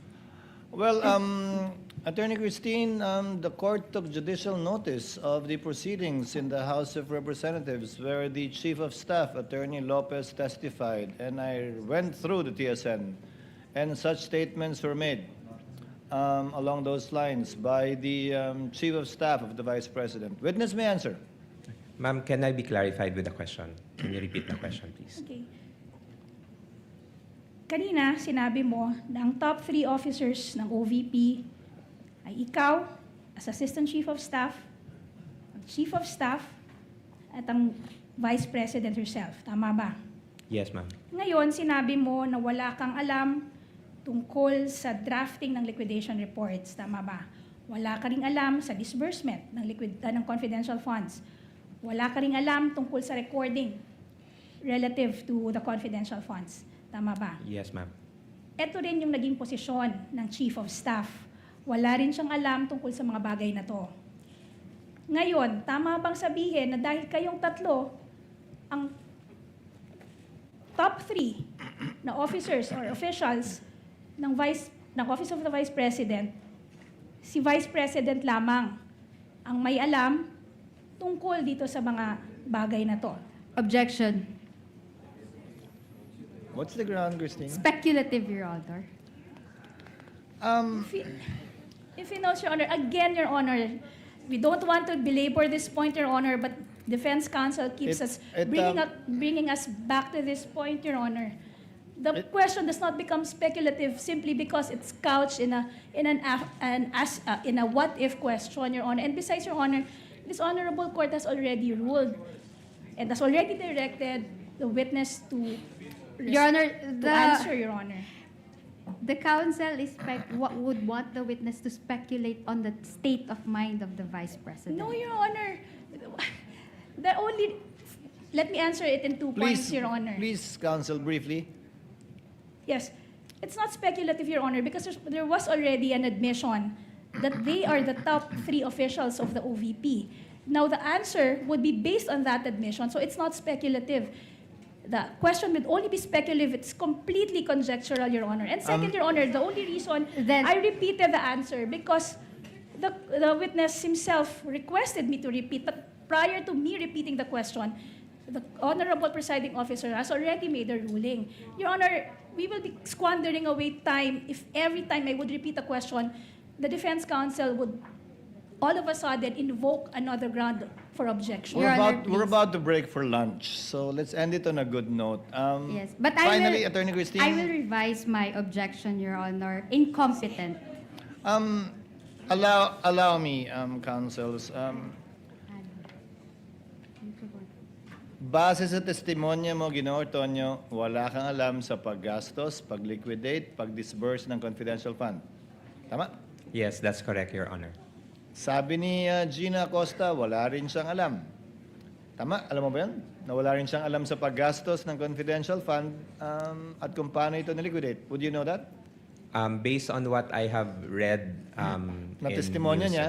Yes, sir. Base sa pagkakaalam mo, alam ba ng Vice President kung paano ito ginastos? The way I understand it, sir, as the head of agency, I would understand that she knows the implementation, sir. Yes. So si Colonel Lachica, alam din siyempre. Yes, sir. As the security officer, I would So assume sa loob ng opisina ng OVP, si VP Sara, as head of agency, lang ang nakakaalam. Ikaw bilang Assistant Chief of Staff, yung Chief of Staff mismo, walang alam. At si Colonel Lachica, na ayon sa katanungan ni Senator Judge Soto kanina lang, na hindi naman bahagi ng opisina ng OVP. Yes, Your Honor. Okay. That would be all for redirect, Your Honor. Do you have a short recross, Attorney Christine, or a long one? Do we pause for lunch, or do you want to finish your cross before lunch? We don't have to call lunch at 12 o'clock. We can do it at 12:12. After lunch, Your Honor. You prefer after lunch? Thank you. Yes, Your Honor. Then, since it's only 11:57, we have time for one more, Senator Judge. If you want to avail of it. Yes, I see Senator Judge Tulfo, the next one to interject, raising his hand. The sequence would be Senator Judge Rafi Tulfo, Senator Judge Villanueva, the Senate President, Senator Judge Ontiveros, Senator Judge Lacson, Senator Judge Padilla, and I just saw Senator Judge Bam. So we have time for one or two more Senator Judges before breaking for lunch. Senator Judge Rafi, you are recognized, sir. You may proceed. You have 2 minutes, sir. Thank you, Mr. Presiding Officer. Kayo po ay nag-reply sa AOM from COA for the check number 244027 dated 20 December 2022. Ano po yung proseso na ginagawa nyo once kayo po ay nakatanggap ng AOM or disallowance? Good morning, Your Honor. When we receive AOMs within the office, once we receive it, we inform of course, the Chief of Staff and, of course, also the head of agency of the AOM. We send them a copy for their information. Do you investigate? Once meron na pong instruction to kung sino po yung magko-conduct ng review, then that's the time po that we conduct a necessary review for Do you ask the reply. questions? Yes, sir, to the concerned na mga To the concerned. concerned na mga divisions. What questions do you ask, for example? Usually, sir, we ask point per point on what is Point per point, okay. point per point what is indicated in the AOM, so Yes. that we can also address the concerns point by point. Very good. Now, isa sa mga AOM ay observation ng COA, kulang sa mga dokumento. Halimbawa, itong sinabi rito, 170,000, at marami to by the millions. 170,000 for the payment of reward, open and closed medicines. Did you not ask, ano ba talaga to? Anong klaseng medicine ang binili? Kasi ang pagkakalam ko, meron kayong pera from confidential funds, binigay nyo doon sa informant para siya nang bumili ng medisina. Yes, sir. Yun Did po you yung- ask kung anong medisina binili para sa medisina bibili nung informant, yung pera? When the time na nag-consult po ako with the security officer, sir, I did not ask anymore on the specifics, but I asked on paano po yung naging process nila in terms of noong pag-release ng funds for the informants or for the agents. Sir, you are a very highly educated person from prestigious schools. Come on, it doesn't make sense. It defies logic. Tatanungin mo dapat, to protect Sara, kasi very close ka kay Sara, teka muna, anong klaseng mga medisina binili? Nasaan yung reseta? Kasi mali mo, baka namin hindi binili ng medisina, baka binili ng drugs, whatever, baka may nagbulsa ng pera. Dapat, yun kasi yung kailangan ng, COA, di ba? Resibo. At the time po, sir, when I consulted with the security officer, sir, I was not able to ask anymore on Why the not? details, sir. It's part of your job. In fact, pumirma ka doon sa pag-reply mo sa AOM. I asked, sir, So kung ano pumirma yung ka process. nakapikit. Yes, sir. No, sir, hindi naman po na nakapikit, sir, because nagtanong naman po ako sa security officer namin, sir, on how it was released or implemented on the ground. So, kung ano po yung nabigay na information, sir, yun po yung nailagay ko sa pag-draft po ng reply to the AOM. Hindi mo rin tinanong bakit pare-pareho yung signature sa different names ayon sa NBI, forensic, tapos pare-pareho yung handwriting sa different names, parang isang tao lang nag-fill up, meron pa nga walang signature at nag-receive ng by the hundreds of thousands each. Sir, You didn't ask? Bakit mo tinanong, hindi mo tinanong, bakit pusa, bakit ito si Pagong, pinagtatawanan tayo ng tao, etc. Why? Did you not ask? Sir, at the time, sir, hindi ko po nakita yung mga acknowledgement receipts, sir. I was only made aware of the acknowledgement receipts, sir, when it was already shown during the HOR na mga hearings, sir. Hindi kasi pag nagtanong ng attachment, then di ba, sabi mo, you ask questions point by point, you investigate, then kinuha mo sana yung mga dokumento, and then pinakita sa iyo, and then nagtanong ka point by point like you said, and then you are a very educated person, you should have asked a lot of questions to satisfy dun sa request ng COA. Sir, I Kasi did not- tulad yan, pusa, Pagong, imposible hindi mo nakita yan. Tapos pare-pare yung pirma sa isang same handwritings para sa napakaraming pangalan at saka iisang pirma sa napakaraming pangalan according to the NBA forensic. You didn't ask? Sir, at the time po, sir, I did not see the acknowledgement receipts. Come on, po, sir. Like I said, napakatalino mong tao sa credentials mo. Dating professor, Ateneo, UP, di ba? And then, now, parang, sorry sir, parang nagmaang-maangang ka. Again, is it blind loyalty? Thank you po. Thank you, Mr. Presiding Officer. Are you going for lunch or the rostrum, Attorney? Senator Judge Joel. Okay.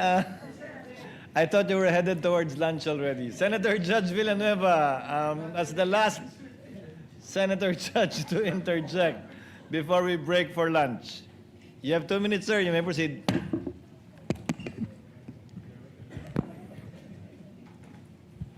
Thank you. Mr. Witness, sinita po kayo ng COA dun sa pag-approve nyo ng disbursement voucher, no? Yung 125 million. At ang explanation nyo, delegated po sa inyo pag more than 1 million. Is that correct? Yes po, sir. There is an office order, sir. Ano yung extent of your authority? Ministerial approval or may responsibility din kayo na determine if this is lawful, properly supported, and authorized expenditure bago kayo pumirma?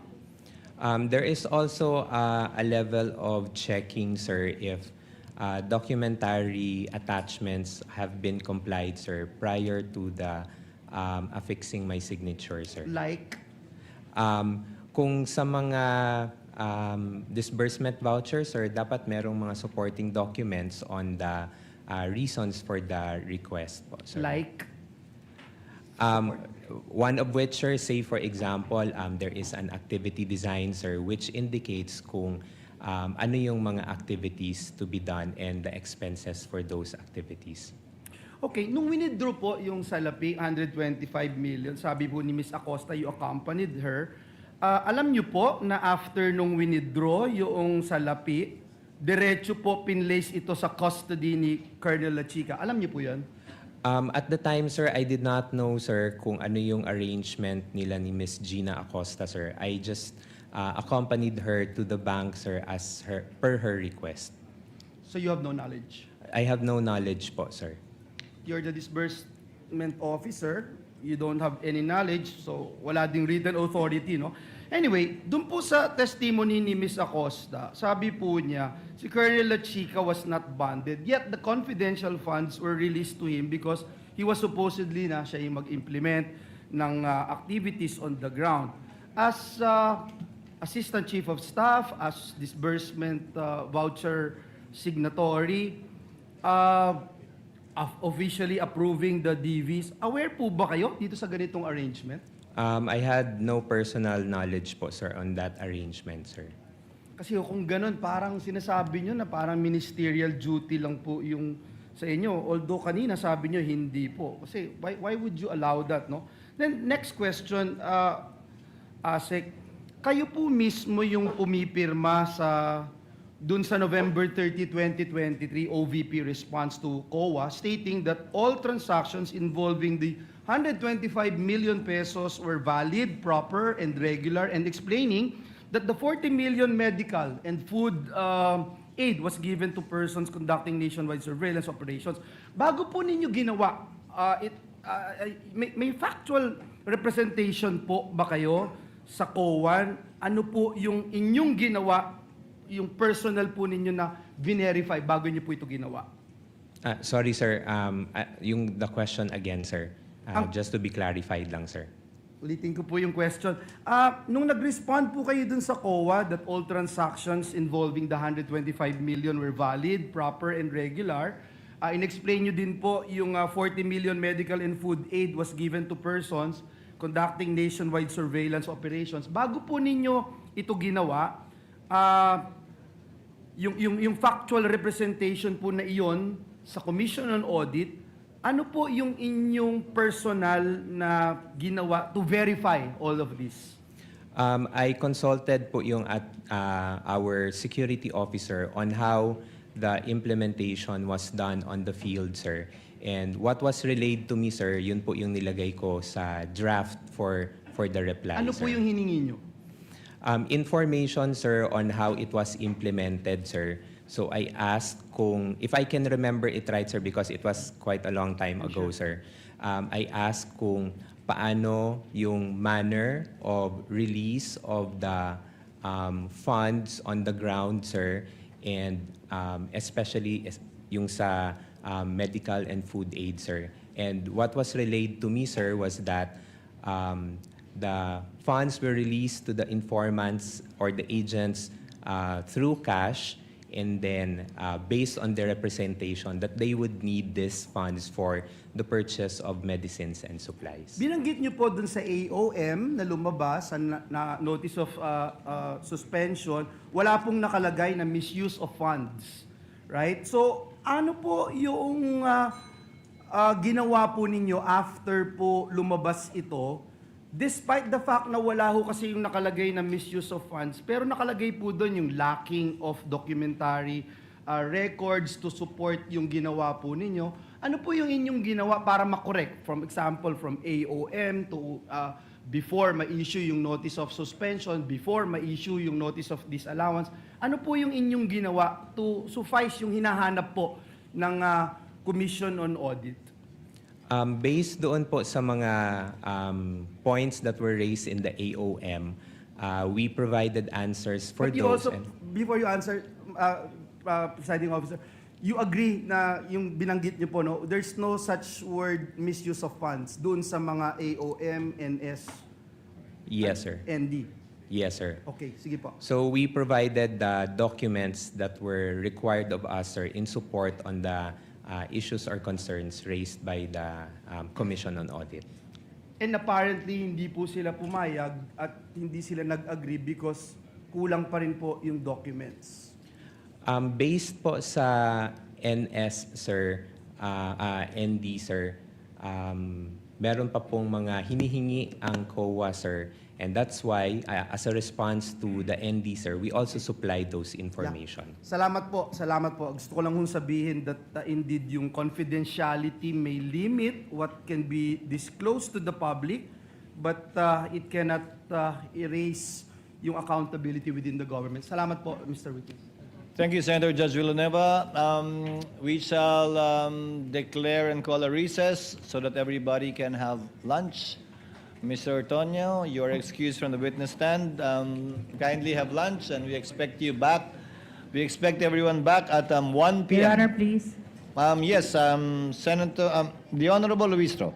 Your Honor, may we just know if Colonel Boransing is already in the premises, because we understand that the prosecution will be presenting him immediately after the recross of Mr. Ortonio. He is not yet in the building, and we will address that when we reconvene. There's nothing we can do about it anyway at this point in time. We will Thank you, inform Your you of the circumstances before we resume at 1 p.m. We are on recess until 1 p.m. Kindly have a hearty lunch.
Okay. The trial is resumed.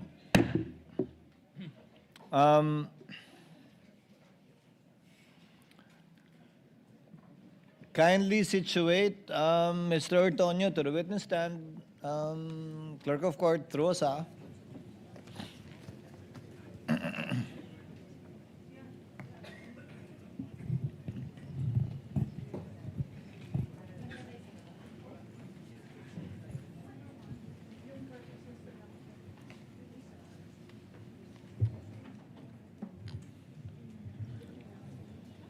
you, sir.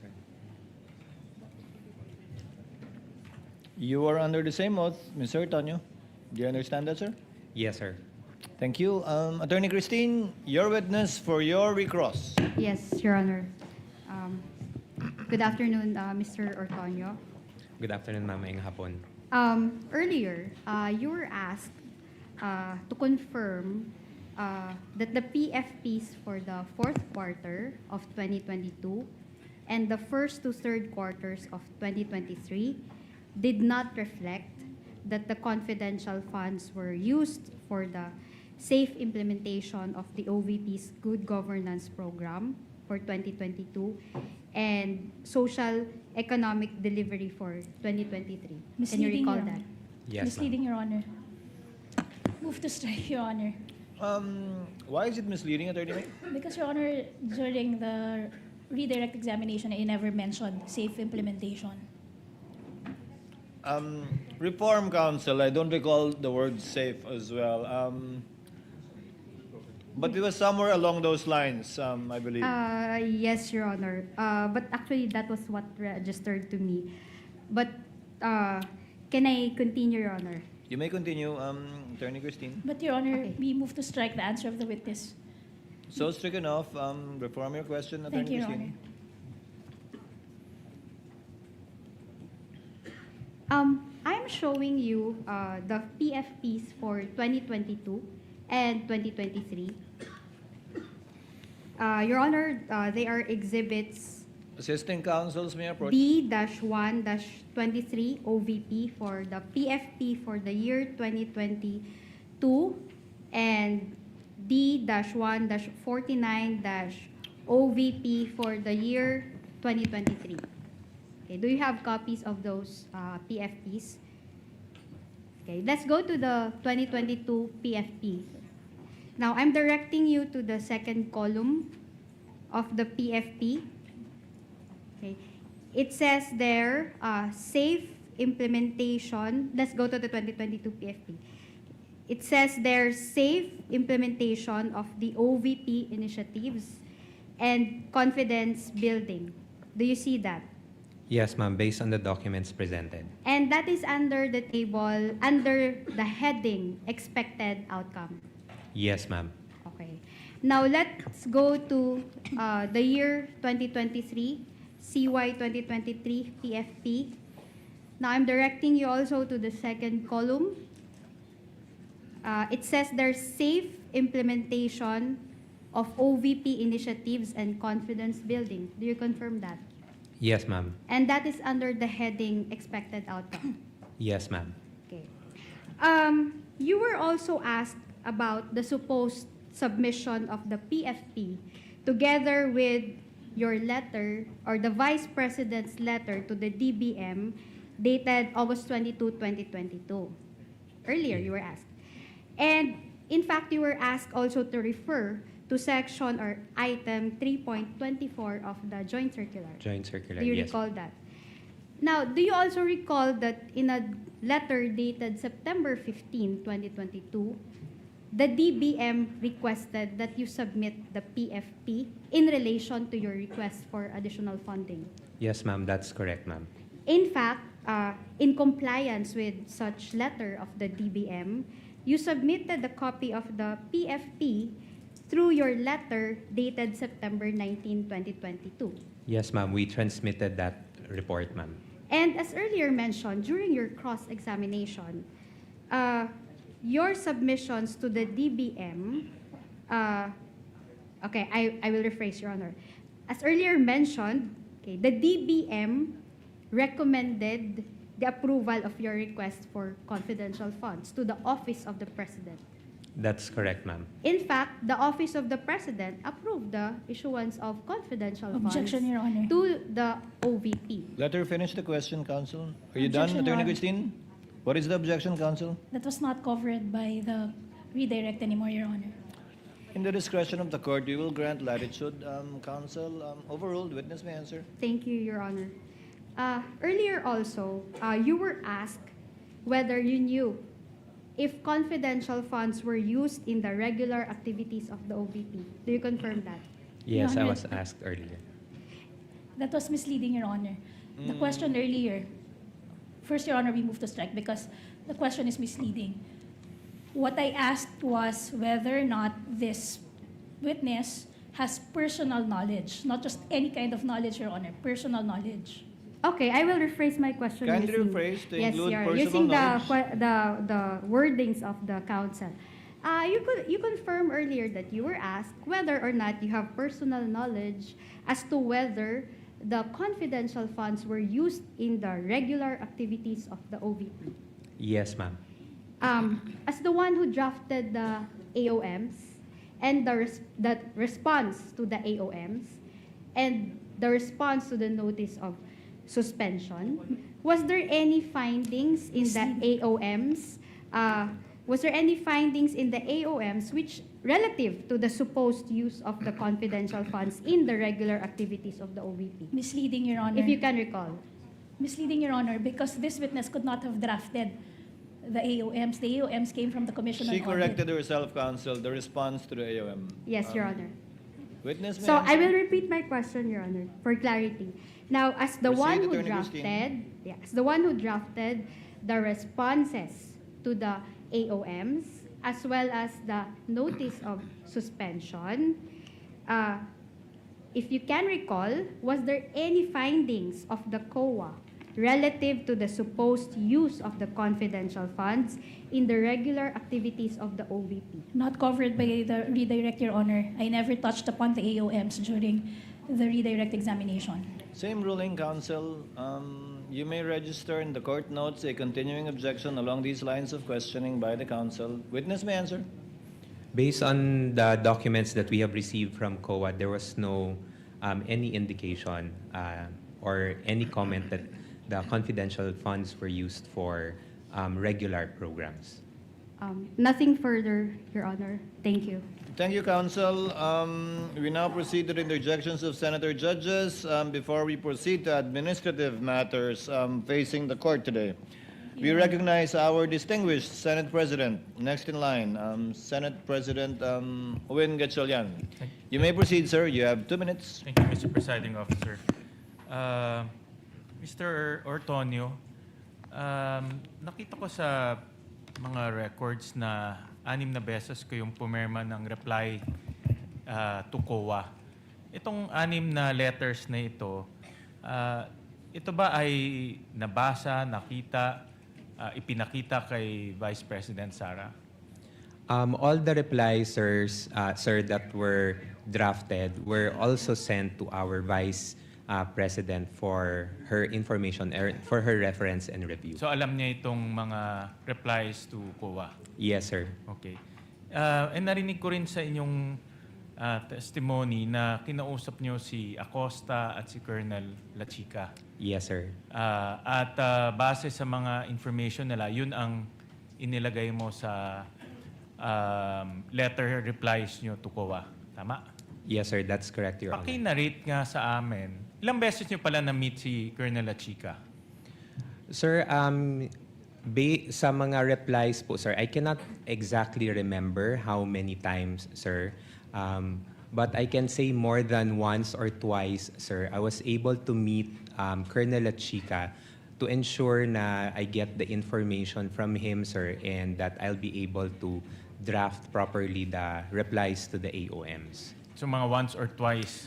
Or Around once or twice, sir. The exact number, sir, I cannot remember anymore, sir, because maraming beses, maraming documents po yung na-review, sir. Pakikwento nga sa amin kung ano exactly yung kanyang sinabi sa inyo para ma-draft niyo itong reply. For the AOMs, sir, I'll try to recall, sir, some of the issues that were raised on the AOM. So say, for example, sir, on the AOM comment regarding the use of the confidential funds for medical and food supply, sir. So tinanong ko po siya kung paano po in-implement on ground yung pagbigay ng medical and food supplies to the informants and the agents. So from there po, sir, na-mention niya, sir, na the funds were released to the informants and agents based on the representation that those funds will be used for the purchase of medical and food supplies. Kwento mo dyan sa iyo na siya mismo ang nagbigay sa mga informants? Sir, wala na, hindi ko na po ma-recall, sir, if he mentioned specifically if siya po yung ang nag-distribute personally, sir, doon sa on the ground, sir, or implemented the release on ground. Pero ang kwento niya sa iyo, cash ang ibinigay sa informants, hindi medical supplies or other supplies. That's correct po, Your Honor. Kwento niya ba sa iyo na mayroon ba siyang kasamang iba sa pagbibigay nitong cash? Kasi libo-libo yung acknowledgement receipts. Hindi niya po nakwento specifically, sir. Although if I can recall, sir, based on my recollection, meron po siyang na-mention na meron po siyang mga, hindi ko alam kung ano yung term niya, sir, but meron siyang mga people who go directly on the ground, sir. Pero kinonfirm niya na kinonfirm niya sa iyo na kinuha niya yung 500 million pesos. 500 million, sir? Yes, in four different tranches. For the different funds, sir. It is of my assumption, sir, na siya po yung napagbigyan ng funds, sir. In 4 different tranches. 4 different tranches, sir. Okay. Nasabi niyo ba sa kanya na tinanong niyo ba sa kanya na yung mga ibang acknowledgement receipts ay questionable yung mga apelido? Sir, at that time po, sir, I was not able to see the acknowledgement receipt, sir, because in the AOM, sir, the AOM indicated that we submit the DEPs or the documentary evidence of payment, sir. So I was not able to see it, sir. So nung binigay po sa akin ni Miss Gina Acosta yung mga DEP, sir, it was already in a sealed box, sir, and then we submitted that together with our reply to COA. Paano niya raw dinistribute yung mga pera? No, kasi 500 million to, thousands and thousands of acknowledgement receipts. Paano niya ikwento sa inyo na dinistribute niya itong mga pera? Sino itong mga informants niya? Kasi kayo gumawa ng AOM, anong reply to the AOM. Sir. So, I would assume na tinanong niyo yung methodology ng pagdidistribute niya. Sir, based on my recollection lang, sir, he mentioned na, yun nga, sir, meron siyang mga people, sir, who worked on the ground. That is only the extent of the information I can recall, sir, when I had a consultation with Colonel Achica. Yung pagpili ng informants, natanong niyo ba kung paano? At Sir, yung relevance ng informants dito sa inyong confidential operation? Sir, I did not ask anymore, sir, because it was not the subject of the AOM, sir. So I was not able to check on him on that matter, sir. Pero yung DEP, yung documentary evidence of payment, subject yan ng AOM, tama? For submission, sir, we were required to submit the documentary evidence of But payment, sir. tinanong niyo ba sa kanya kung paano niya nakukuha itong DEPs? Sir, I did not ask anymore, sir. I just requested for the copies for the DEPs, sir, so that I can already submit it, sir, doon sa COA as an attachment to the AOM reply. Paano kung yung DEPs peke? Paano kung yung kanyang narration sa iyo ay hindi totoo? Paano Sir, kung ganun ang situation? Sir, at the time, sir, because he was designated as our security officer, sir, I Designated by the head of office, sir, Which is the Vice Sara President. Duterte, sir. So it is of my, sa tingin ko po, sir, na maayos naman po yung pagkakatrabaho ni Colonel Chica doon sa pag-dispense niya ng duty as the security officer. Last question, Mr. Presiding Officer. Bakit parang nagkukuha ko buo yung tiwala ninyo sa kanya at kinuha niyo lahat ng information at yun ang ginamit niyo sa inyong reply to the COA?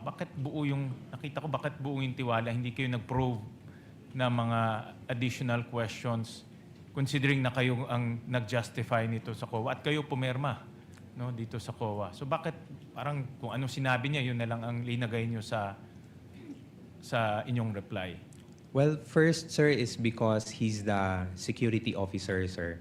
So, I believe, sir, na siya yung the best person that can provide the information. And then, second, sir, as the security officer, sir, he was designated by our head of agency, which I believe also gave the trust and confidence to him to implement the activity. So, kung ano po yung na-mention ni Colonel Chica sa akin during the time when I checked or asked for questions, yun po yung pinagbasihan ko for the drafting of the reply. Thank you very much, Mr. Presiding Officer. Thank you, Mr. Senate President. Senator Judge Ontiveros is recognized for her interjections. You have 2 minutes, ma'am. You may proceed when you're ready.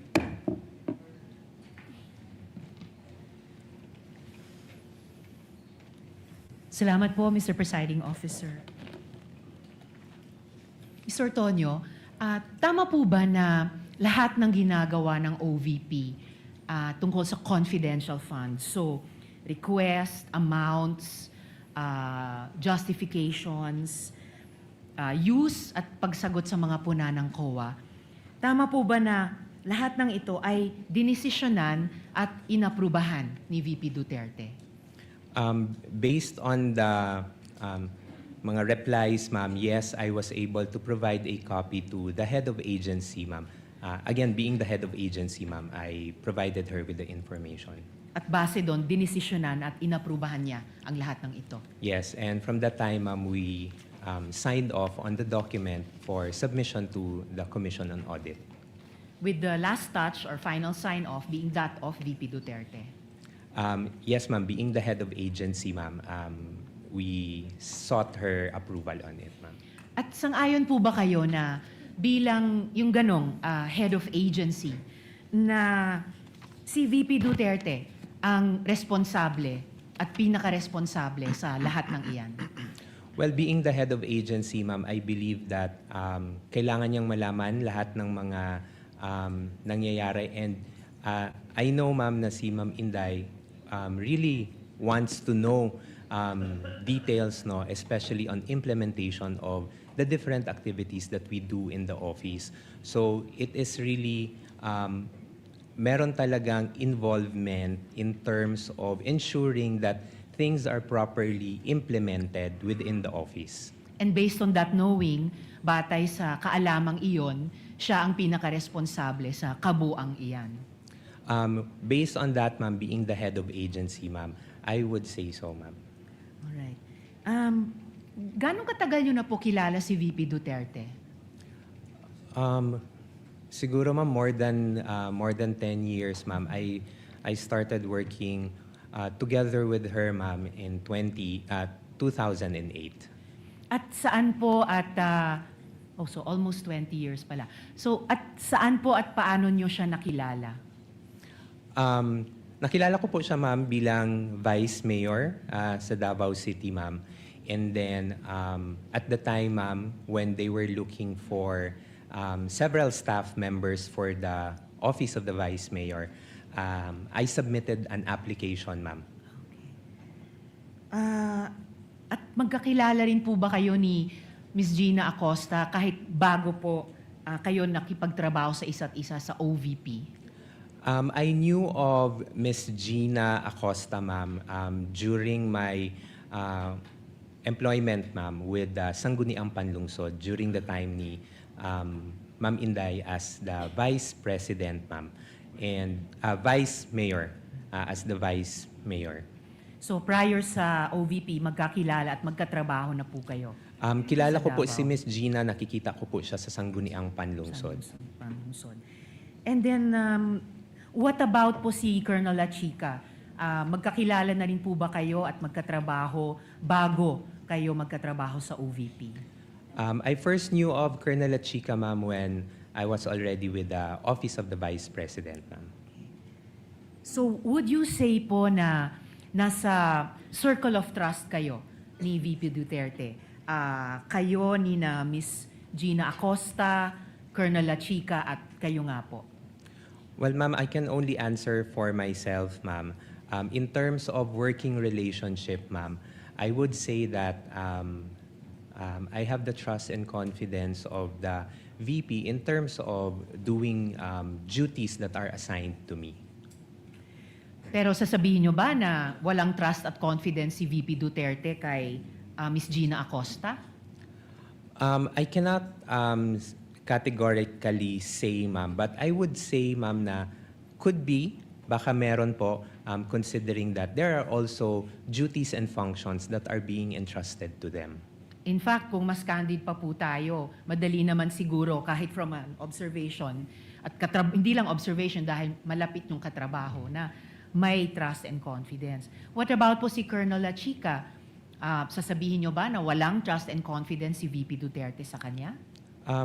Considering, ma'am, that he is the group commander of the Vice Presidential Security and Protection Group, ma'am, I would say, ma'am, I would say that she may have the trust and confidence. Again, kung mas kaya nating maging candid, of course, lalo na kung security officer ng isang public official, of course, may trust and confidence. Otherwise, hindi ipagkakaloob ang kaligtasan sa kamay niya. Lastly po, napaksa for now, paano pong, and winding up Mr. Presiding Officer, paano pong sinama kayo ni Miss Gina Acosta dun sa pag-encash ng mga cheque? Halimbawa, kung kailangan po ni Ms. Acosta ang tagabuhat ng bag, ng cash, bakit po kayo in particular ang sinama niya? I cannot answer, ma'am, kung bakit ako po ang naisama ni Miss Gina Acosta. But at Hindi the lang time, naisama, pero sabi niyo, hiniling niya sa inyo na Yeah. kayo yung sumama. Yes, ma'am. So, bakit po? When she requested me, ma'am, to accompany her, ma'am, sinamahan ko naman po siya, ma'am, because at the time na itanong niya na magpapasama siya, I was available naman, ma'am. And because of the request, ma'am, I accompanied her going to the bank. So, simpleng nagkataon, walang reason kung bakit kayo yung isinama niya. You were the person the warm body who happened to be available. Again, ma'am, I cannot say kung ano yung pinaka-reason behind po ni Miss Gina, but when she requested me that I accompany her, ma'am, I said yes, ma'am. Nung Winding up on nag-request this topic, Mr. Presiding Officer, sinamahan niyo rin po ba si Miss Gina Acosta nung iabot kay Colonel La Chica yung pera? No, ma'am. I actually did not, I was not aware, ma'am, of the arrangement, ma'am, with Colonel La Chica, ma'am. At huli po on this topic, Mr. Presiding Kindly Officer. wind up. Winding up, Mr. Presiding Officer. Nabanggit niyo po na alam ninyo yung joint circular on confidential and intelligence funds. Hindi niyo po ba naisip na violation ang pagbibigay ni Ms. Acosta kay Colonel La Chica ng bulto-bultong cold cash? Ma'am, based on, because again, ma'am, I was not aware of the arrangement, ma'am, but when I was doing the replies, ma'am, to the AOM, and of course, I also checked on the JC, ma'am, the pagpili po ng mga ng person to implement the different activities of the confidential activities and to designate a security officer is indicated also in the JMC and is within the authority of the head of agency. So yun po yung pagkakaintindi ko at the time. So with that, ma'am, I saw it that it was the manner of how the funds were handled, ma'am, was following a regular process, ma'am, based on the JMC, based on my understanding. But then again, Mr. Ortonio, in closing, yung close reading ng JMC, na sabi nyo nga familiar kayo, would show na hiwalay pa sa usapin ng implementation, yung paghawak ng pondo ay dun lamang sa isang katulad ni Ms. Gina Acosta at hindi pwedeng ipagkatiwala bilang accountable officer siya. Hindi pwedeng ipasa kamay sa iba.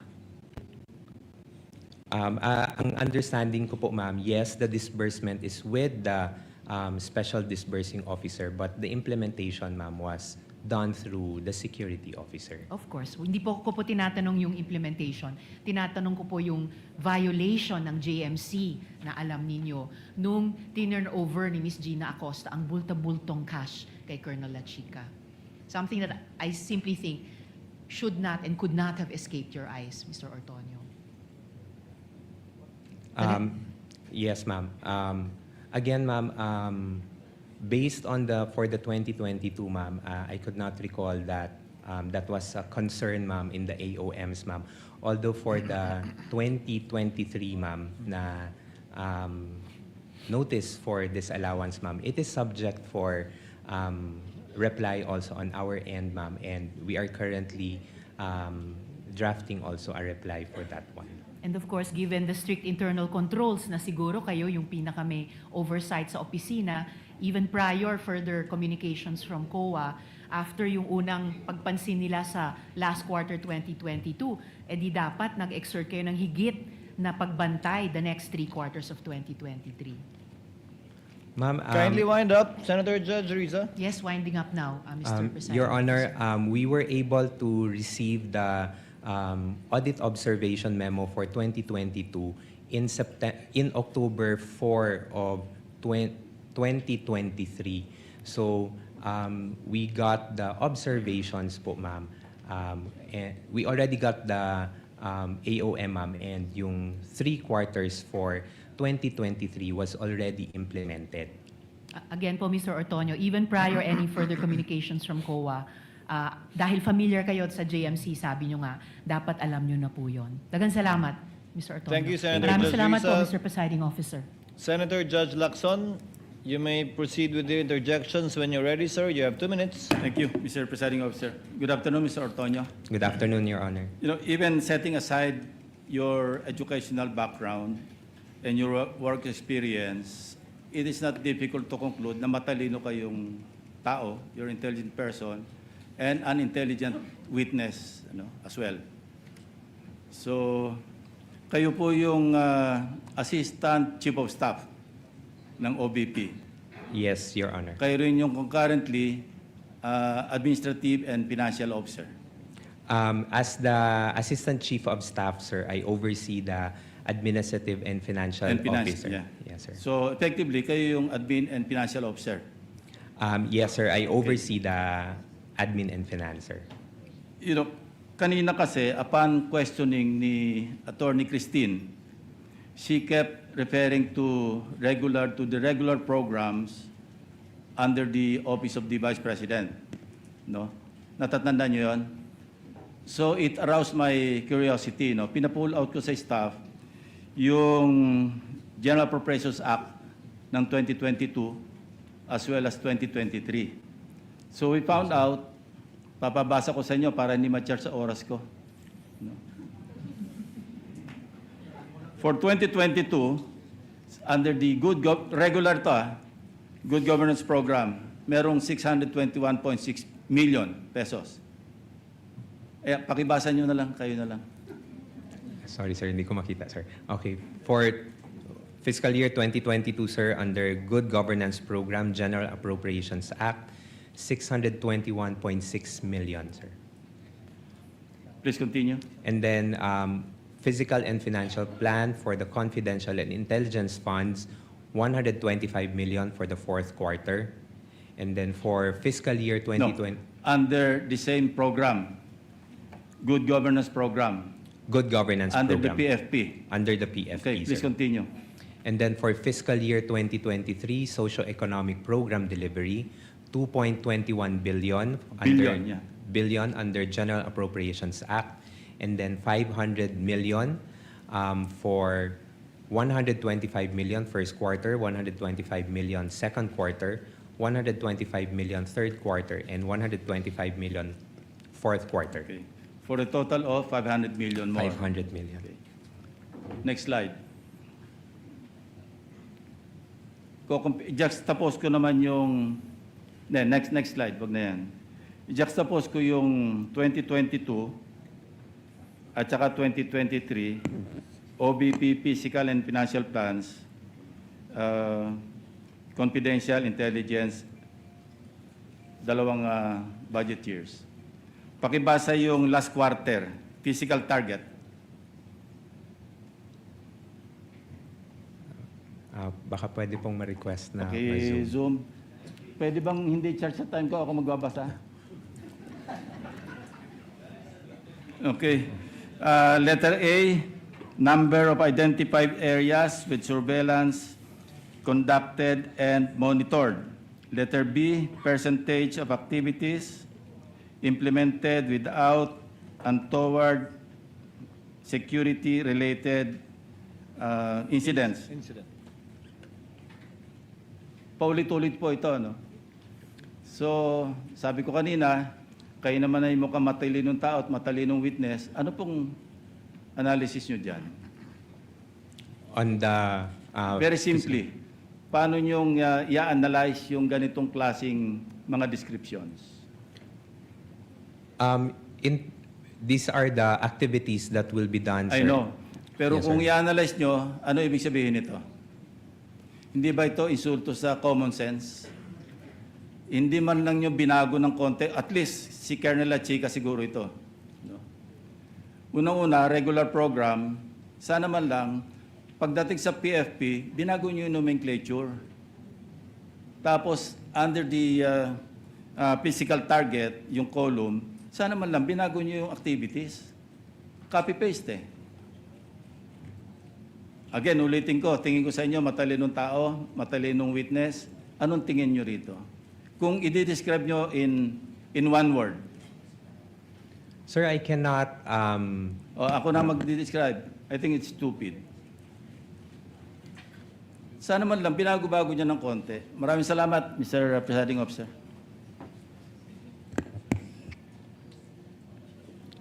Next would be Senator Judge Padilla. Maraming salamat po, Ginoong Tagapamahalang Hukom. Meron lang po akong tanong sa ating saksi. Opo. Ginoo, sa palagay niyo po ba karapat-dapat lamang na gumamit ng alias kapag confidential fund ang pinag-uusapan?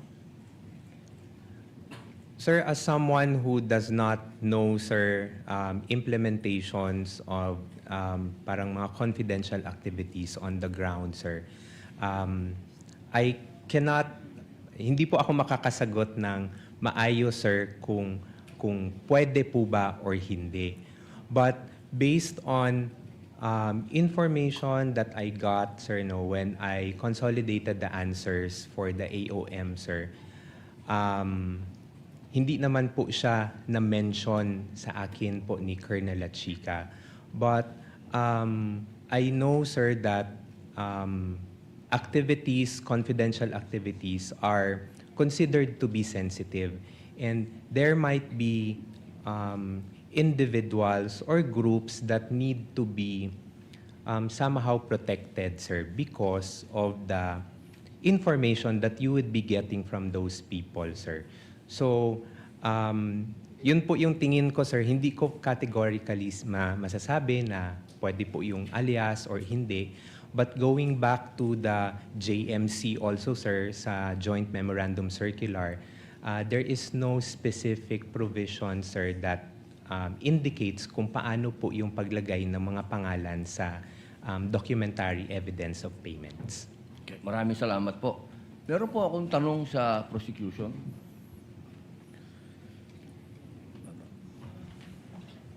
Magandang hapon po. Napakaganda po ng inyong ngiti. Good afternoon din po, sir.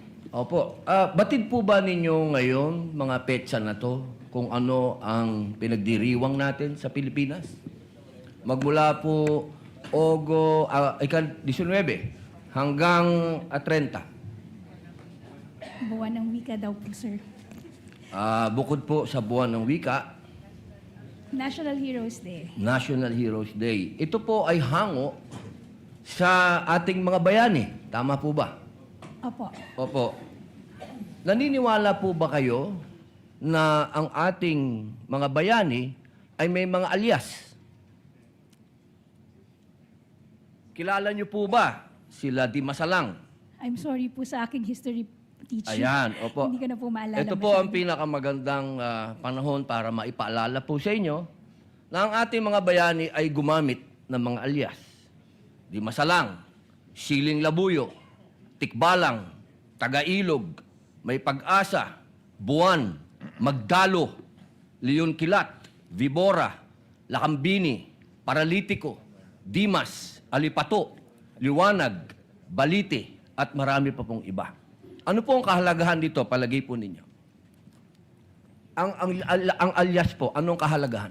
Well, first, Your Honor, I cannot comment because I'm not sure of the circumstances surrounding their use of alias. Under the anti-alias law, sir, inaalaw naman po yung paggamit ng alias provided kailangan po nakabanggit din, nakadisclose kung ano yung real name. So it's not completely prohibited provided they also provide the real Apo, the real name. So, pakisagot lang muna po yung tanong ko bago po yung explanation po ninyo. Pakisagot lang po kung narinig nyo na po yung mga alias na yan. Ngayon lang po nyo narinig. some of it po, Your Ayun. Honor, to be candid, some of it I've already heard. Magmula po 1892 hanggang 1896, ginagamit po nila ang mga alias na yan. Nagkaroon lang po ng isang traidor, ang pangalan ay Teodoro Patiño, na nagbulgar sa Katipunan. Alam po ba niyo yun? Yes, Your Honor. But the circumstances then were different because we were Bakit po iba? under... Bakit po iba? Bakit po na iba? May gera po nun, sir, and we were under Wala po ba tayong occupation. gera sa NPA? Ang NPA po, merong mga alias. Meron pong ka-Cobra, ka-Agila, ka-Alawin, ka-Tigre, ka-Kapre, ka-Sirena, ka-Adobo, ka-Sinigang, ka-Pansit, ka-Tinola, ka-Sile, ka-Kamote, ka-Bawang, ka-Maxi, ka-Labuyo. Strictly speaking, Lahat po yan sir, ginagamit iba po na yung alias. internal armed conflict, iba naman din po yung war. Bakit po na iba? Pareho po itong clear and present danger sa atin. So ang gusto ko lamang pong ipaalam sa ating prosecution na napakahalaga po ng alias sa panahon ng... Kayo po, sagutin po nyo, sa panahon ng... Gera, sir, Your Honor. Ang confidential po. Ang pagkilos confidential ay napakahalaga at hindi po ginagamit ang pangalan at hindi po pumipirma. At alam niyo po ba, noong September 12, 1896, ano nangyari? Nagkaroon tayo ng 13 martires. Yung mga nagtraidor ay itinuro ang mga totoong pangalan, totoong lugar, kung nasaan yung mga sumusuporta sa Katipunan. If I may, Your One Honor. last na lang po. Kindly wind One up, last, Senator one Jel last na lang Padilla. po. If I may, Your Honor, just address your question earlier. With all due respect, Your Honor, the prosecution respectfully submits that whether the use of alias is allowed or not and whether it's necessary or not, to us, that is a non-issue because that was never raised Hindi po by pwedeng the... maging non-issue sapagkat ito po ang ipinalalabas ng prosecution. If I may, Na Your may Honor, mga pangalan, na mga katawa-tawang pangalan. Mas nakakatawa po itong mga pangalan ng mga nangyari nung araw. with all due At isa respect, pa Your po, Honor, isa na lang if po. Kasi isa na lang po. Kindly wind up, Ito Senator na lang Jel po. Padilla. Kilala niyo po ba kung sino si Marcial Bonifacio? to be candid, Your Honor, Oh. I'm not Sino po? familiar. Si Benigno I'm sorry, Aquino Your Honor. Jr. Si Ninoy. Siya mismo may alias. Maraming salamat po. Your Honor, if I just may, Your Honor, just to set the record straight, because it was made to, with all due respect to the Senator Judge, Mr. it was... Presiding Judge, allowed ba yun? I was about to make a ruling, Senator Maraming Jel salamat Padilla. po. There was no question posed, Attorney May. Let's proceed to the next Senator Judge who will interject.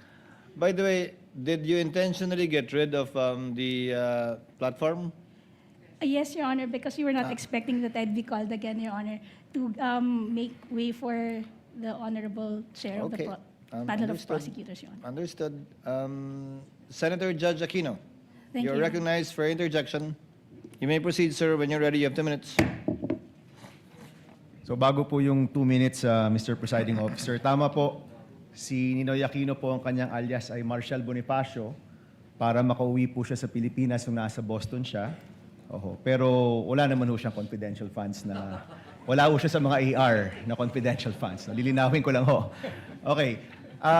Pagdating ho sa prosecution, ang posisyon ng prosecution, yung mga pangalan ay totoong tao, di ba? Correct, no? You have not really mentioned aliases in any of your... Wala. Could you respond quickly? We have talked about aliases. Is the prosecution talking about aliases? That was never our point, Your Honor. In fact, the point of the prosecution is that that was never raised by the defense, either in their answer or in their pretrial brief, Your Honor. So to us, that should be a non-issue because even them, they never claimed that in any of their pleadings before this thank you. honorable court. Okay, klaklaruin ko lang ha. Ang siyang tao lang pong nagsabi na alias po sila, si Miss Gina Acosta, in her testimony. Kanina po, sabi niyo rin na Mr. Ortonio na hindi siya alias or hindi niyo alam. But si Miss Gina Acosta, in her testimony, did admit that in her perspective, these are aliases. No? Just for the record po. Okay. So ito po yung mga tanong ko po. Sana po ito lang 2 minutes ko, Mr. Presiding Officer. So unang-una, Mr. Ortonio, you're very competent. Thank you for your answers. And I want you to answer just very candidly, no? Ano po yung naging personal reaction ninyo nung napag-usapan na yung possible misuse of the confidential funds at nung na-bring up na yung mga tawagin din nating katawa-tawang pangalan na parang klaro naman ay hindi naman talaga totoong tao? Ano po yung personal reaction po ninyo? Initial reaction, sir, would be, of course, merong questions, sir, no? There would be questions. But again, sir, I go back to the presumption, sir, that there is regularity in terms of the implementation, sir. Okay. So, may I ask, since you're in the top leadership of the OVP, nung nabibring up na to, ano yung personal reaction, kung alam nyo lang, ng Vice President, ng Chief of Staff, other leaders in your group, nung napag-usapan na posibleng nabigay yung pera sa mga kakaibang pangalan o baka hindi totoong tao, what was your reaction? What was their reaction? Would you know? Nag-meeting ba kayo? Did you call for an emergency meeting? Did you have a huddle in your office to talk about this? Sir, because yung AOM, sir, because it was sent to my office, sir, pina-personally received sa akin, sir, on behalf of the Vice President. Of course, I provided a copy to the Chief of Staff, sir, and the Vice President. Ang naging instruction lang naman po sa akin, sir, was to respond to the AOMs and make consultations with the Special Disbursing Officer and Security Officer para masagot yung mga concerns or issues raised by COA. Okay. Yan yung mga actions nyo, Mr. Ortonio. I'm asking about your reaction. Kinabahan ba kayo? Were you worried? Were you concerned? Was there any concern shown by the Vice President, by the Chief of Staff, by people in your office na posible itong perang ito ay hindi nagamit sa tama? On the matter of concern, sir, I think there is a concern considering that there is already an immediate instruction, sir, to reply to the AOM. That's the sir. AOM. Let's go to the bringing up of these names in Congress. Yung lumabas na yung piyatos, pusa, pagong, mga ganyan. Were you concerned na yung pera ng bayan posibleng hindi nagamit sa tama at ito'y pinirmahan mo at ito'y nakapangalan sa inyong opisina, for example? Were you concerned? Sir, Honestly. parang immediate reaction, sir. Yes, sir, but nung as the hearings went on, sir, parang binabalikan ko yung AOM, sir.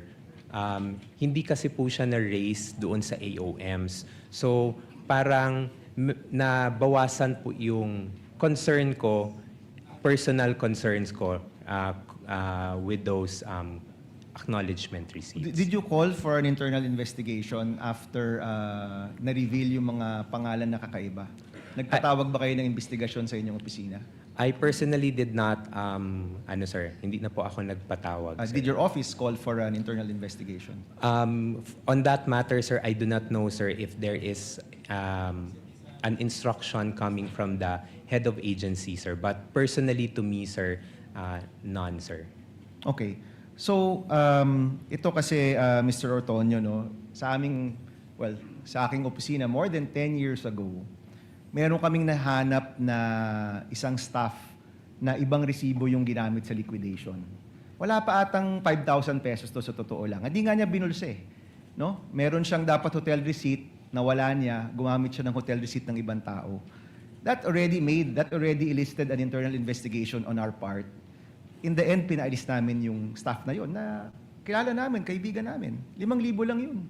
So the common response we are looking for is that kapag pera to ng bayan, action ka agad at hanapin nyo talaga kung saan nagamit tong pera to. Kaya I'm really wondering what were the actions and reactions of people. So ito yung tanong ko rin, no? Mahalaga ba sa inyo, mahalaga ba sa iyo, sir, na yung perang ito ay nagamit sa tama, na hindi ito nagamit sa mali o na bulsa lang? Yes, sir. It is important to me, sir, because in the years na nakasama ko rin po si Vice President Sara Duterte, sir, she also would want na money is spent properly for what it is intended to be used for. Okay, last question, Mr. Presiding Officer. During all of this time, pinatawag mo ba si Colonel La Chica o pinatawag ba siya ni Chief of Staff Lopez or ni Vice President? Would you know? Kinausap mo ba? Tinanong mo ba, Colonel, itong mga pangalang ito, sino ba talaga to? Totoo ba to? Bakit nakalagay medicine pero cash talaga yung binigay? Kasi sa totoo lang, sir, yung nakalagay doon gamot, pero cash ang binigay na pambili ng gamot, cash pa rin yun. Diba? So in short, yung 500 million, parang puro cash yun. Wala man talagang supplies or tables and chairs because that presupposes na ang binili nyo yung tables and chairs or supplies. You actually gave cash na 500 million. Pinatawag nyo po ba si Colonel La Chica at tinanong, as public officers, we have to exercise the diligence of a good father of a family, no? That's in our oath. So pinatawag niyo po ba ng inyong opisina at pina-explain kung nasaan ba itong peran to? Sir, I was only able to request na makausap si Colonel La Chica in relation only to the response to the AOM, sir. So hindi niyo po natanong itong mga specific questions na ito dun sa mga specificong mga pangalan, mga AR, mga ganyan? At that time, sir, when I was drafting the AOM, sir, no, sir, because I had no knowledge, sir, of the AR, sir. Salamat, Mr. Presiding Officer. Thank you, Senator Judge Aquino. Senator Judge Erwin Tulfo is recognized.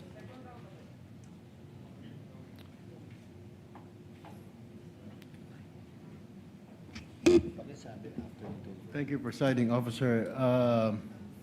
Ginoong Testigo. Alam niyo ba na si Colonel La Chica ay hindi po banded and therefore wala pong karapatan na mag-disburse ng CIF? Alam niyo po ba ito? Hindi.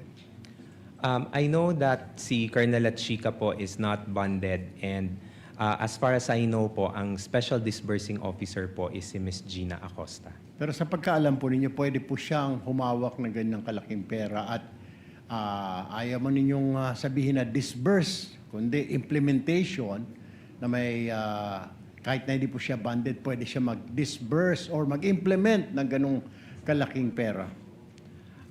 Sir, I believe, sir, with his designation as the security officer, sir, he was tasked to implement the different activities on ground.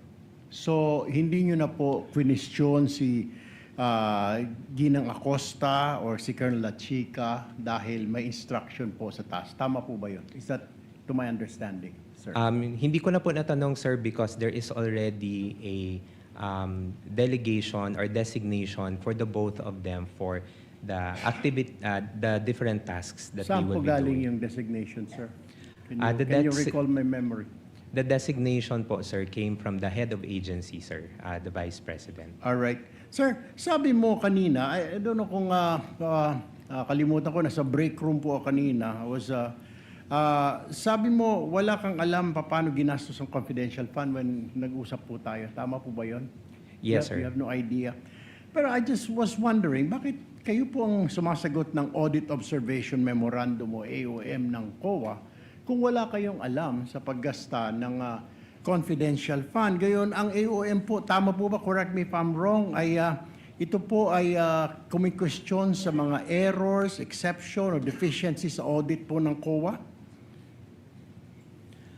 For my office po, sir, whenever we receive AOMs, for our officers sa OVP, when we receive AOM, sir, it's the Chief of Staff or the it's the Chief of Staff or the Chief of Staff and the Assistant Chief of Staff, sir, who responds to AOMs on behalf of the institution. Pero sabi niyo po, kayo po sumasagot ng AOM.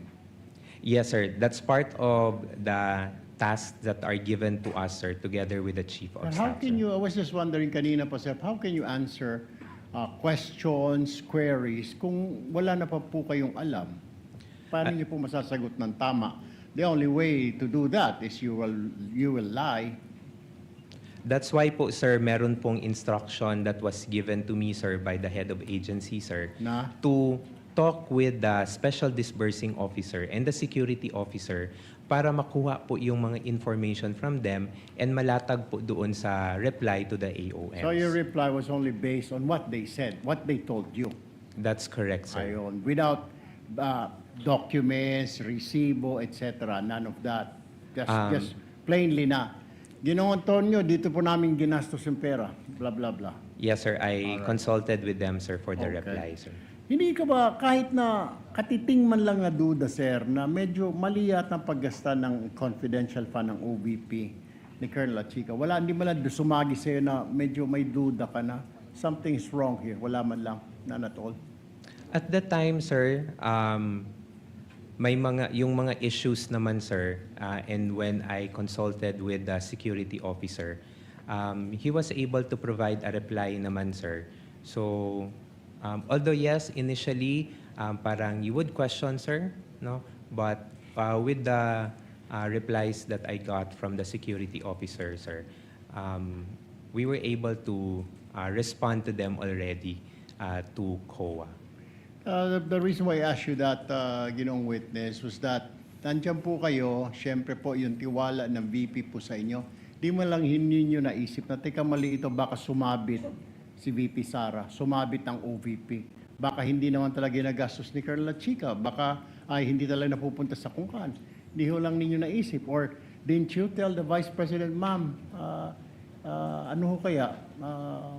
Pwede bang tanungin ninyo ito or pwede ba silipin? None at all, hindi mo lang nakausap si VP. Hinayaan nyo lang hinayaan na tumuloy-tuloy for several months, several quarters yung ganitong klaseng expenditure. Nobody informed the Vice President. Sir, hindi naman po na hinayaan, sir, because all the replies naman po, sir, are also given to the Vice President for her review and final approval before it is being signed and to be sent to the Commission and when you Audit, sir. sign the report, sir, alam na po ni VP. Is that what you're saying? Nakita niya na po na pinambili ng ganito, ng information, ng gamot, ng mga lamesa, na alam na ng VP before you signed it. Before I signed it, sir. So dumaan na sa table ni VP. Yes, sir. Kindly wind up, Thank Senator you Judge po, Irwin. Ginong Testigo. Mr. Presiding Officer, thank you. Thank you, Senator Judge Irwin. To avail of the first round, Senator Judge Marcos, you are recognized, ma'am. You may proceed when you're ready. You have 2 minutes.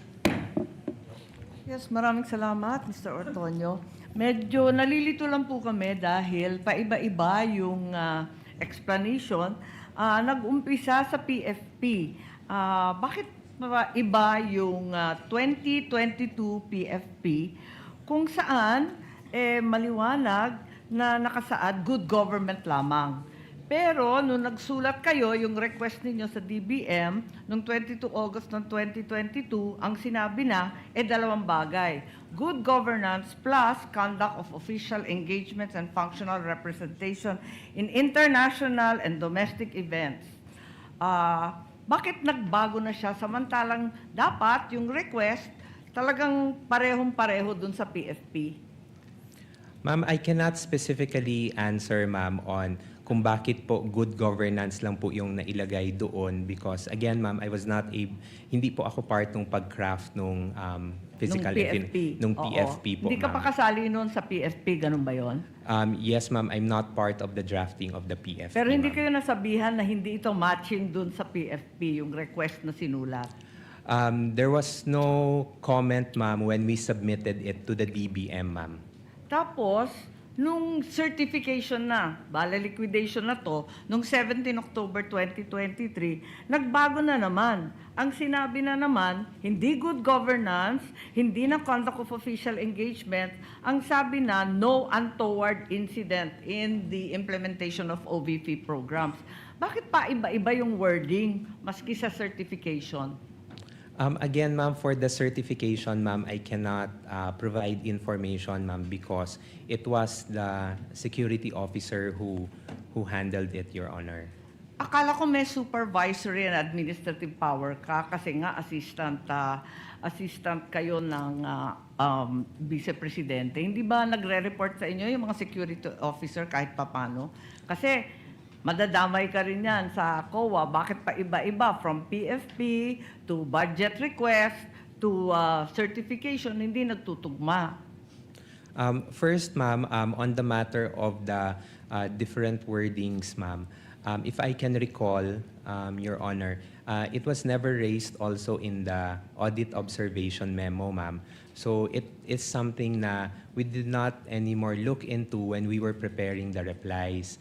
And then for the second concern, ma'am, if the security officer is reporting to me, ma'am, unfortunately, ma'am, the security officer does not report to me. I only handle overall supervision for the Administrative and Financial Services and Strategy Management Office in relation to regular funding po, ma'am. I see. So yung security officer, kanino nagre-report? The security officer, ma'am, directly reports head of agency, Vice So kaya President. sa iyo, Mr. Ortonio, at saka kay Attorney Lopez, hindi na nagre-report yun? In the performance po ni Colonel Chica as security officer, no longer, ma'am.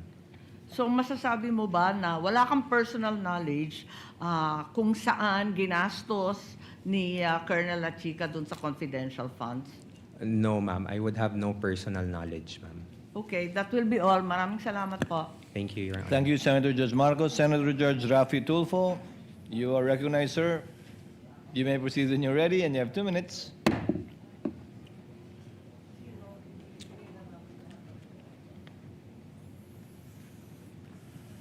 Mr. Witness, sakitin ba ang marami sa inyong mga informants? May mga malalang sakit ba sila? Sir, that I would have no personal knowledge po, sir. You should. Kasi ito, ang dami. 170,000, 50,000, 200,000 each informant. So para mabigyan nyo ng napakalaking halaga bawat isang informant pambili ng gamot, dapat magtataka ka. Anong gamot kayong bibili nito? Bilang isang intelihenteng tao, I know you're very intelligent, you're very smart. Did you not try to ask? O at least nagtaka? Baka may rheuma, arthritis, nagpapakimo, you should have asked. At kung mga bata nga, inquisitive yung mga bata, anong gamot ang bibilhin mo? Paghihingan mo ng pera ng bata, kunyari, Toy, pahingin pera, bili akong gamot. Anong gamot bibilhin mo, kuya? Bata yun, grade 1. Ikaw pa kaya? Why? At the time po, sir, I did not ask anymore kay Colonel Chica, sir. Why not? Because, sir, I already gave I trusted what the security officer mentioned to me, sir. But it is your responsibility to know. Kasi ikaw ang pumipirma doon sa AOM. Sir, in terms of the responsibility to know, sir, I'm not sure, sir, if I'm the one who's responsible to know, sir. But the So task you're to not me, sure. That means, ayoko nang gumamit ng pangsalita, it's unbelievable. It defies logic talaga, really, sir. You're not really making sense at all. Anyway, move on tayo. Yung, alam mo naman sa DOH, nagbibigay ng libreng gamot. Meron Yes, kayong sir. mga medical assistance program. yes, sir. Oh, ba't di nila kayo humingi sa DOH? In fact, by the hundreds of millions and billions, nag-expel lang dyan sa bodega ng DOH, natatapon lang. Sayang. So dapat humingi na lang kayo sa DOH. Bigyan nyo lahat ng informant nyo ng kung anong klaseng gamot. Libre pa. Nakalibre kayo. The wisdom behind how the confidential funds were implemented, sir, I cannot answer, sir, because again, sir, I am not the main implementer for the said activities. Kaya sir. nga, Mr. Smart Guy, nung makita mo na ang dami mga informant na binigyan ng mga hundreds of thousands each para sa gamot, you could have asked La Chica and said, La Chica, bakit di tayo pumunta sa DOH, maghingi tayo ng gamot para makalibre, makatipid tayo sa confidential funds? Libre naman sa DOH. Pag Office of the President maghingi, may budget, meron kayo allocation doon, I'm sure. In fact, sa Davao, ginagawa nyo na yun eh. Sir, that I cannot answer, sir. So again, it defies logic. Hindi po kapani-paniwala ang mga pinagsasabi mo. Sir, for me, it really defies logic. Sayang po yung pagkatalino mo rito. Nasira po yung pagiging isang matalino mong tao. Nakakahiya po dun sa mga eskwelahan na kung saan ka nag-aral at nag-graduate. Because ngayon, pinakita mo na nagsasalita ka na para kang, sorry sir, nagtatanga-tangahan. Salamat po sir. Pasensya na sir. Your Honor, with all due respect, Your Honor, I personally take offense of that comment, sir. I actually just did my duty, sir. At the time, sir, I believe na yun po yung kailangan kong gawin bilang isang empleyado po, sir. And I did my work, sir, based on what was tasked of me, sir, including the limitations that I can do to the duty that I will be doing, sir. So you're talking about limitation. Ikaw ang deputy COS, and then malapit ka kay VP Sara, and then pirma mo ang nakasaad doon sa AOM. So karapatan mo po magtanong. Okay? Now, you're talking about taking offense. Paano naman po yung mga taong bayan? They're being offended sa paglulustay nyo ng pera. Lumilito na parang nilulustay ang pera dito eh. Pera ng taong bayan po ito ang pinag-uusapan natin. If you're taking offense, mas lalo pong offended ang napakaraming Pilipino ngayon. Kasi hindi mo pa naibibigay ang tamang sagot. Pero kung naibigay mo ng magandang sagot, logical na sagot, then mawawala po yung sama ng loob ng taong bayan sa inyo. Sir, with all due respect, sir, I believe, sir, this matter of the confidential fund, sir, is still pending the final decision, sir. We are currently still submitting our motion for reconsideration on this one, sir, and we still have not received any final reply on this one. What So, I'm talking about, sir, is yung mga sagot niyo po, it defies logic para sa isang matalinong tao. Kasi kung ako, sir, pinesenta sa akin yung mga ganong klaseng dokumento at nagtanong ako at hindi nasagot ng maayos, I will resign. Kaysa naman makulong ako. Kaysa naman maipit ako ngayon tulad nangyari sa'yo at sa mga previous witnesses. Di ba? Dalawa lang yan eh. Patuloy kang magbubulag-bulagan, pirma ka lang ng pirma dyan, nakapikit. Pero ang consequence yan, maaari kang makulong, maaari kang makasuhan. Anything can happen. Or, mag-resign ka na lang. Kung ako, I will resign. Mapapahama ako dyan, ba't ako pipirma dyan? Bakit ako pipirma sa mga nakalagay pagong, piatos, pikit, etc., kung ano pa mga kengkoy na mga pangalan? I would not consent to that. Outright sabihin ko, pag hindi niyo ipaliwanag sa akin, I will resign. Period. Thank you po. That was not a question, Mr. Orton, you need to answer. With the permission of Senator Judge Tulfo, may the chair replace the word nagtatanga-tangahan with feigning ignorance on the record? I see Senator Judge Tulfo nodding. So let the records so reflect the statement, feigning ignorance in lieu of the Tagalog word mentioned earlier. Yes, Senator Judge Pangilinan is recognized. You have 2 minutes, sir. You may proceed when you're ready. Yes, thank you. Before my time begins to run, can we have a request for the uploading of third quarter to, no? Yeah, okay. Again, good afternoon, Mr. Ortonio. This is the accomplishment report for the third quarter of 2023, July 14 to September 30. Now, it appears here wala na yung 40 million pesos worth of medicines. Correct? That's correct, sir. Okay. Meron siya nung last quarter, meron siya nung first quarter, meron siya nung second quarter. Pero nung third quarter, wala na. Sabi mo kanina dahil yun ang hinihingi nung mga informant. So, nung third quarter, wala nang hiningi. Ano yun? Gumaling na silang lahat? That I cannot, again, sir, I cannot answer, sir. Yes. At hindi ba you received the AOM on October? Sometime in October? October 4, 2023, Okay. sir. Ito, October 9. So doon sa October 4, when you receive the AOM, nandun na yung findings na dinidisallow or pinapa-submit ang additional documents. Tama? For medicines, etc. That's correct, sir. Okay. So, mukhang hindi gumaling lahat nung binibigyan ng gamot. Ang nangyari, mukhang dahil nakita ninyo yung AOM at ipinagbabawal, binago ninyo. Tama po ba yun? Sir, again, sir, I cannot answer kung binago yung accomplishment report, sir, because it's something that I personally did not prepare also, Okay. sir. Now, I move on to another point. Sabi nyo, nung natanggap nyo yung AOM, you went point by point sa mga issues, tama? Yes, sir.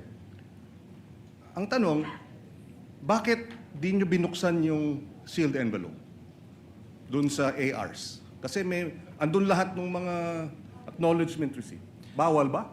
Sir, I did not open, sir, because at the time, sir, the AOM indicated that we are requested to submit the documentary evidence of payments.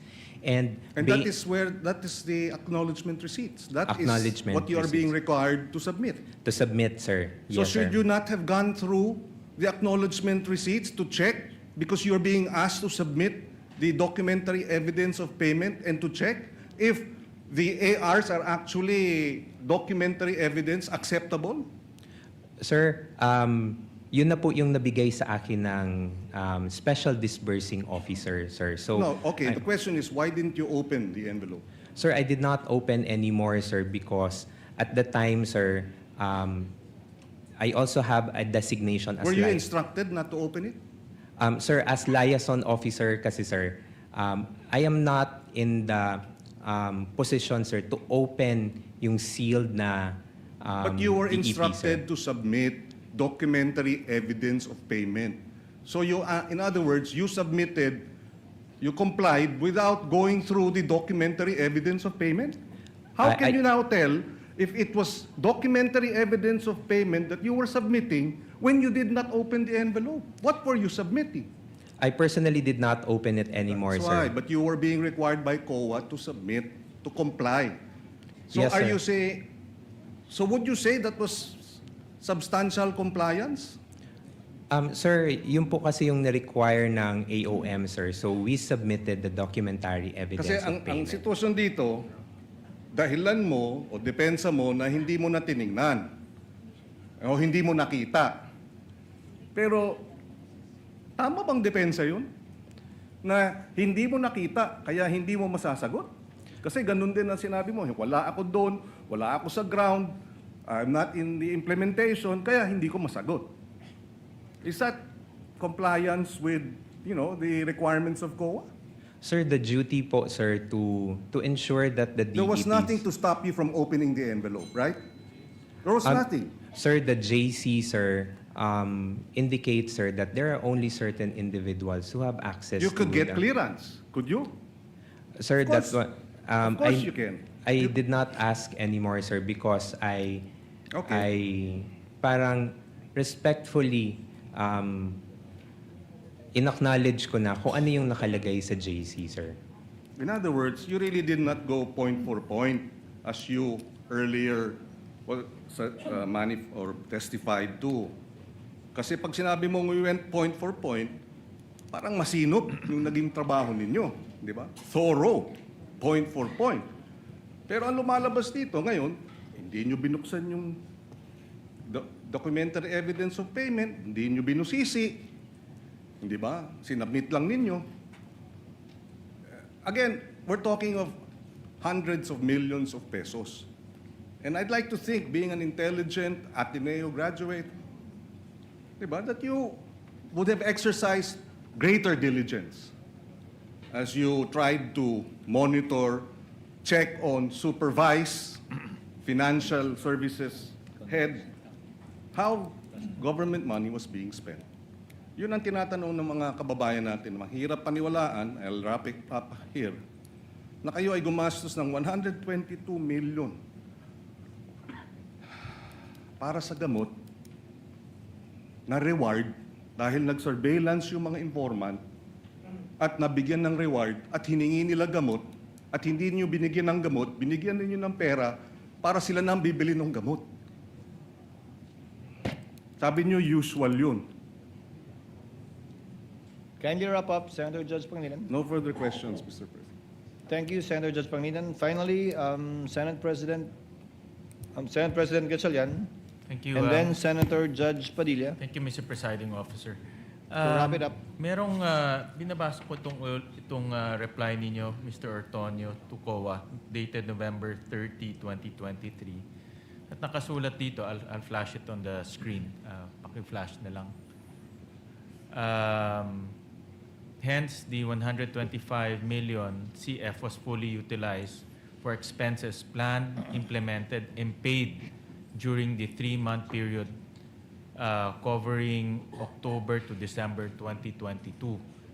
So, sino nagbayad ng 125 million in advance?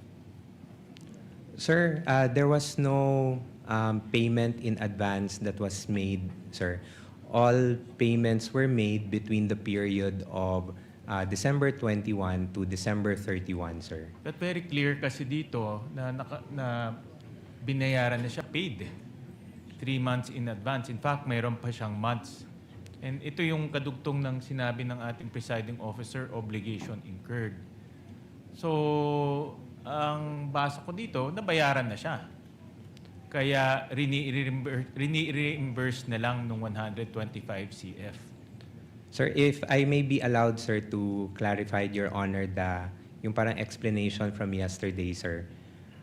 For the period of October to December 2022, sir, based on the information that was shared by the security officer, once we have already submitted yung PFP sometime in September, the security team, sir, meaning si Colonel Chica, sir, already made coordination with informants or agents on the ground.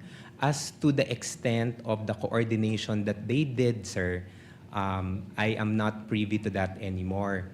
However, when we received the SARO in December 13, 2022, which already indicates that we already have the funding for the confidential funds, that's the time that they were able to make definitive agreements with the informants on the ground. And once the payment, once the check has been encashed already, that's the time that payments were made between the period of December 21 to 31. Mas realistic pa kasi kung in advance tapos reimburse kaysa 125 million gagastusin in 11 days. So mas realistic pa nga itong explanation ninyo kaysa doon sa 11 days na gagastusin. And we're talking about 840 45 acknowledgement receipts scattered all over the country. Kaya itong explanation ninyo mas realistic pa, albeit although violation ng joint circular.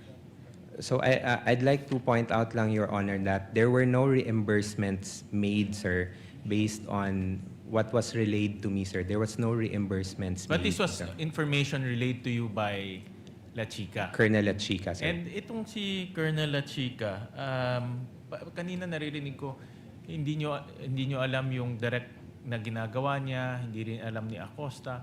So, sino lang nakakaalam sa opisina ninyo tungkol sa confidential operations or itong paggastos, yung paggastos ng confidential operations? For the confidential operations, sir, again, sir, I have no personal knowledge, sir. I would assume, sir, because meron po siyang designation from our head of agency, then the reportorial duties, I would presume, would be directly to the head of agency. Which is si Vice President Sara. Which is So, the head dalawang of tao agency. lang sa opisina ninyo, si Vice President Sara at si Colonel La Chica lang, ang alam kung paano gastusin itong 500 million. Sir, I would have no personal knowledge again, sir, kung sila lang pong dalawa, sir. Kasi ikaw yung gumawa nung reply, pero galing sa Colonel La Chica yung information, si Gina naman kahapon, ganun rin, hindi rin niya alam. So I'm trying to understand sino nakakaalam nung paggastos ng 500 million dahil hindi siya maliit na pondo eh. No, but based on your information, dalawang tao lang ang parang nakakaalam nito. No? Si Vice President at si Colonel La Chica. My last question, Mr. Presiding Officer. Kanina nasabi nyo na based sa information, meron pang mga tao si Colonel La Chica. Tinransfer ni Acosta yung pera, o dinisburse ni Acosta yung pera kay Colonel La Chica. And si Colonel La Chica, dinisburse niya ulit dito sa mga tao niya.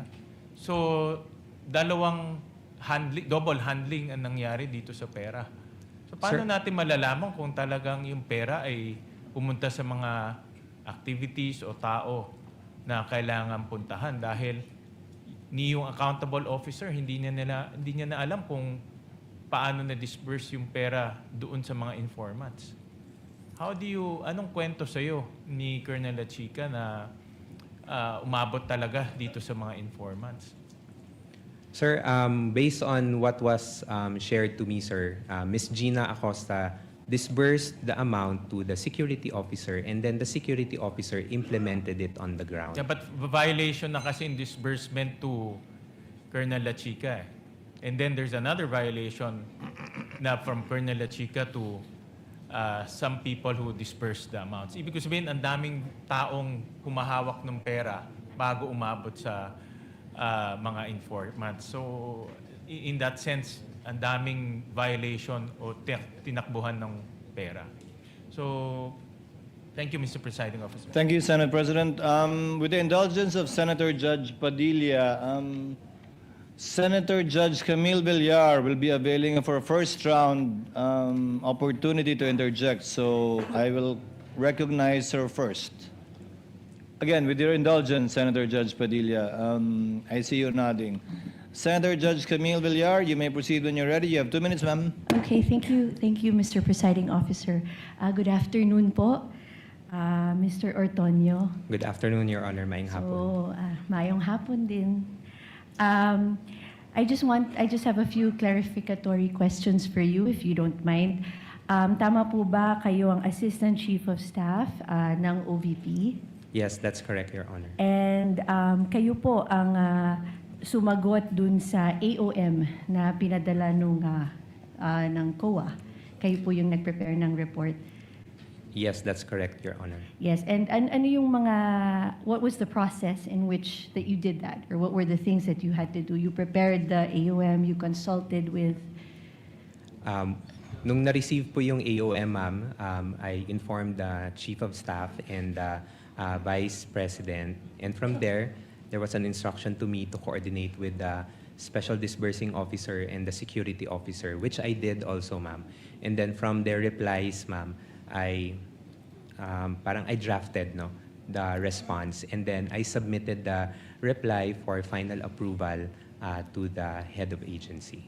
And of course, in your capacity as the Assistant Chief of Staff and in your own capacity, sa inyo pong palagay ay nagampanan nyo naman yung inyong role dito sa prosesong ito at nagawa nyo naman adequately yung report. Yes, at the time, ma'am, yes, I would say so, ma'am. Because from the issues that were raised Yes. in the AOM and in the NS, marami pong mga concerns or issues na natanggal po doon sa final na natanggal doon sa notice of disallowance that we received. Okay, and lahat yung mga requirements naman ay na-fulfill nyo naman dun sa report, right? A majority of it. Yes, lahat po ng mga concerns that were raised, we were able to provide answers and supporting documents. And doon naman doon po sa AOM, anywhere in the AOM did it say that there was a misuse or misappropriation of the funds? No, there was no mention po, ma'am. Okay, and are the findings of the AOM final? No, ma'am, it is subject for comments, ma'am, and right now for po siya, ma'am, motion for reconsideration. Okay, yun lamang po. Maraming salamat. Daghang salamat po. Thank you. Thank you, Your Senator Honor. Judge Thank you, Mr. Camilo Ortoño. Villar. Thank you, Mr. Presiding Officer. Senator Judge Padilla? You Maraming may salamat proceed po. with your interjection, sir. You have 2 minutes. Maraming salamat po, Ginoong tagapamahal ng hukom. Tuloy ko lang po yung ating tanungan. Opo. Pagkatapos po niyong sumagot, pwede pong pati na rin sa depensa. Meron din po akong tanong. Kanina po, nahinto tayo kay Before Marshal you continue, Bonifacio. Senator Judge Padilla, next time, Attorney Christine, do you need a platform similar to it was Senator Attorney Lorna first asked for it, but I noticed the prosecution has one. Would you wish one to be provided for you at a future time, Attorney Christine, or Yes, Your the Honor. side of the respondents? Yes, Your Honor, I would appreciate having that platform too.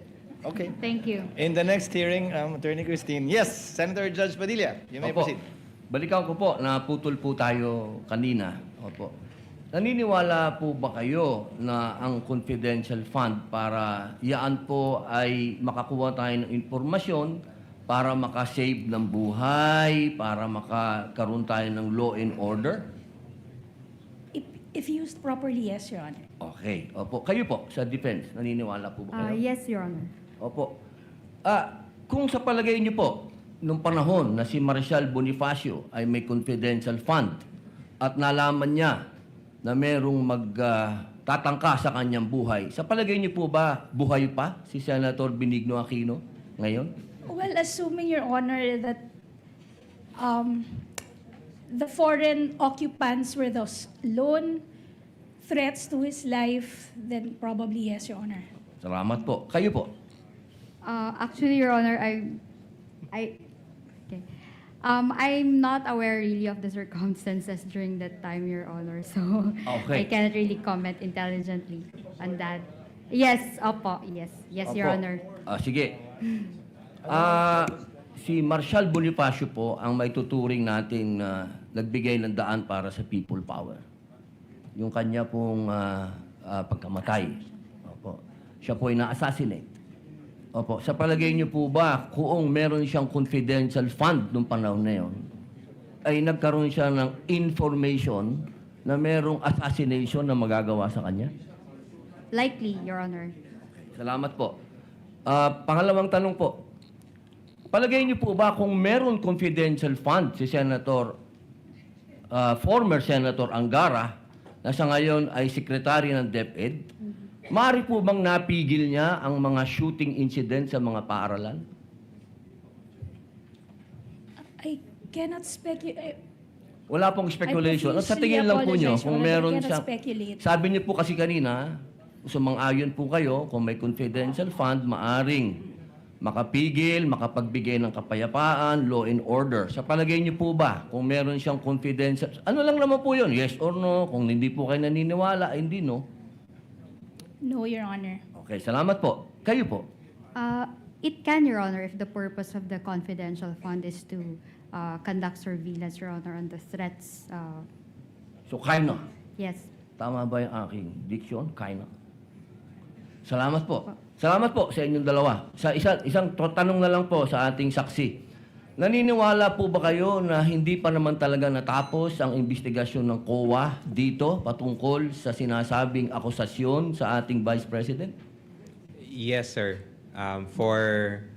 Nasa stage pa po, sir, ng submission of yung decision for the motion for reconsideration. So, I would say that it's not yet final, Hindi sir. po siya final. Yun lang po. Maraming salamat po sa inyo. Thank you, Senator Judge Padilla. Senator Judge Lacson, you have 2 minutes, sir. You may proceed when you're ready. Thereafter, Senator Marcos, and then we're through. Very quickly lang, Mr. Presiding Officer. Ano na po ngayon yung status ng security classification noong inyong PFP covering the PAPs, programs, activities, projects na socio-economic at saka good governance? Sorry, including, ano yung present security classification? Has it been declassified or is it still classified information? Sir, I would have no idea po, sir. Teka muna, terminated na po ba yung PFP? Terminated na? Tapos na? If in terms of the activities, sir, I would assume, sir, na tapos na po siya, sir. Therefore, kung tapos na, declassified na. As to the terminology, sir, unfortunately, Declassified meaning hindi na ito classified information. You know, I'm trying to drive at this scenario, no? Kasi ang dami sa amin nagtataka talaga. Totoo ba talaga yung mga aliases? Totoo ba nakatanggap sila ng reward, ng informants money, para lang matapos na yung aming panghuhula? Baka pwedeng maipresenta all the documents relative to the PAPs, relative to the PFP, relative to the expected outcome, para lang makapag-decision kami. Kasi sa ngayon, nanguhula kami, saan ba napunta yung pera? Possible po ba yun? I'm also addressing that to the presiding officer. Is it possible for the court to issue subpoena ducis tecum just to settle this issue once and for all, para makita natin saan ba talaga napunta yung pera, so we can have informed decision at the proper time. Ngayon, hula kami ng hula eh. Alam niyo, Mr. Ortonio, no? Misuse sa akin, yung misuse, maski masama yung connotation legally, na misuse mo pero hindi mo binulsa, probably pwedeng patawarin siguro ng mga kababayan natin, di ba? Naawa ka doon sa mga pulis, sa mga sundalo, na misuse mo kasi hindi intended doon sa item sa GAA, pero tinulungan mo kasi marami nagkakasakit, naulanan, naarawan. Sa akin, medyo maunawaan pa ng publiko. Although, I'm not saying na hindi violation ng law kasi may technical malversation. But in the eyes of the public, pagka na-misuse pero hindi naman binulsa, medyo subdued ng konti yung galit. Thank you, Mr. Presiding Officer.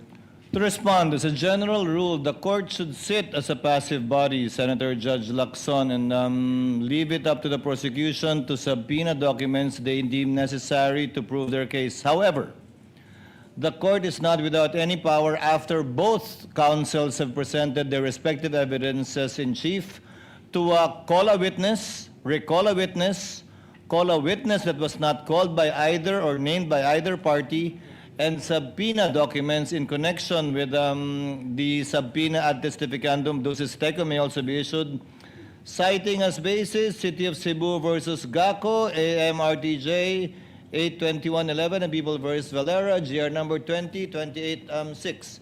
So at the appropriate time, Senator Lacson, the court can avail of that power. Yeah, thank you, Mr. Presiding Officer, for the response.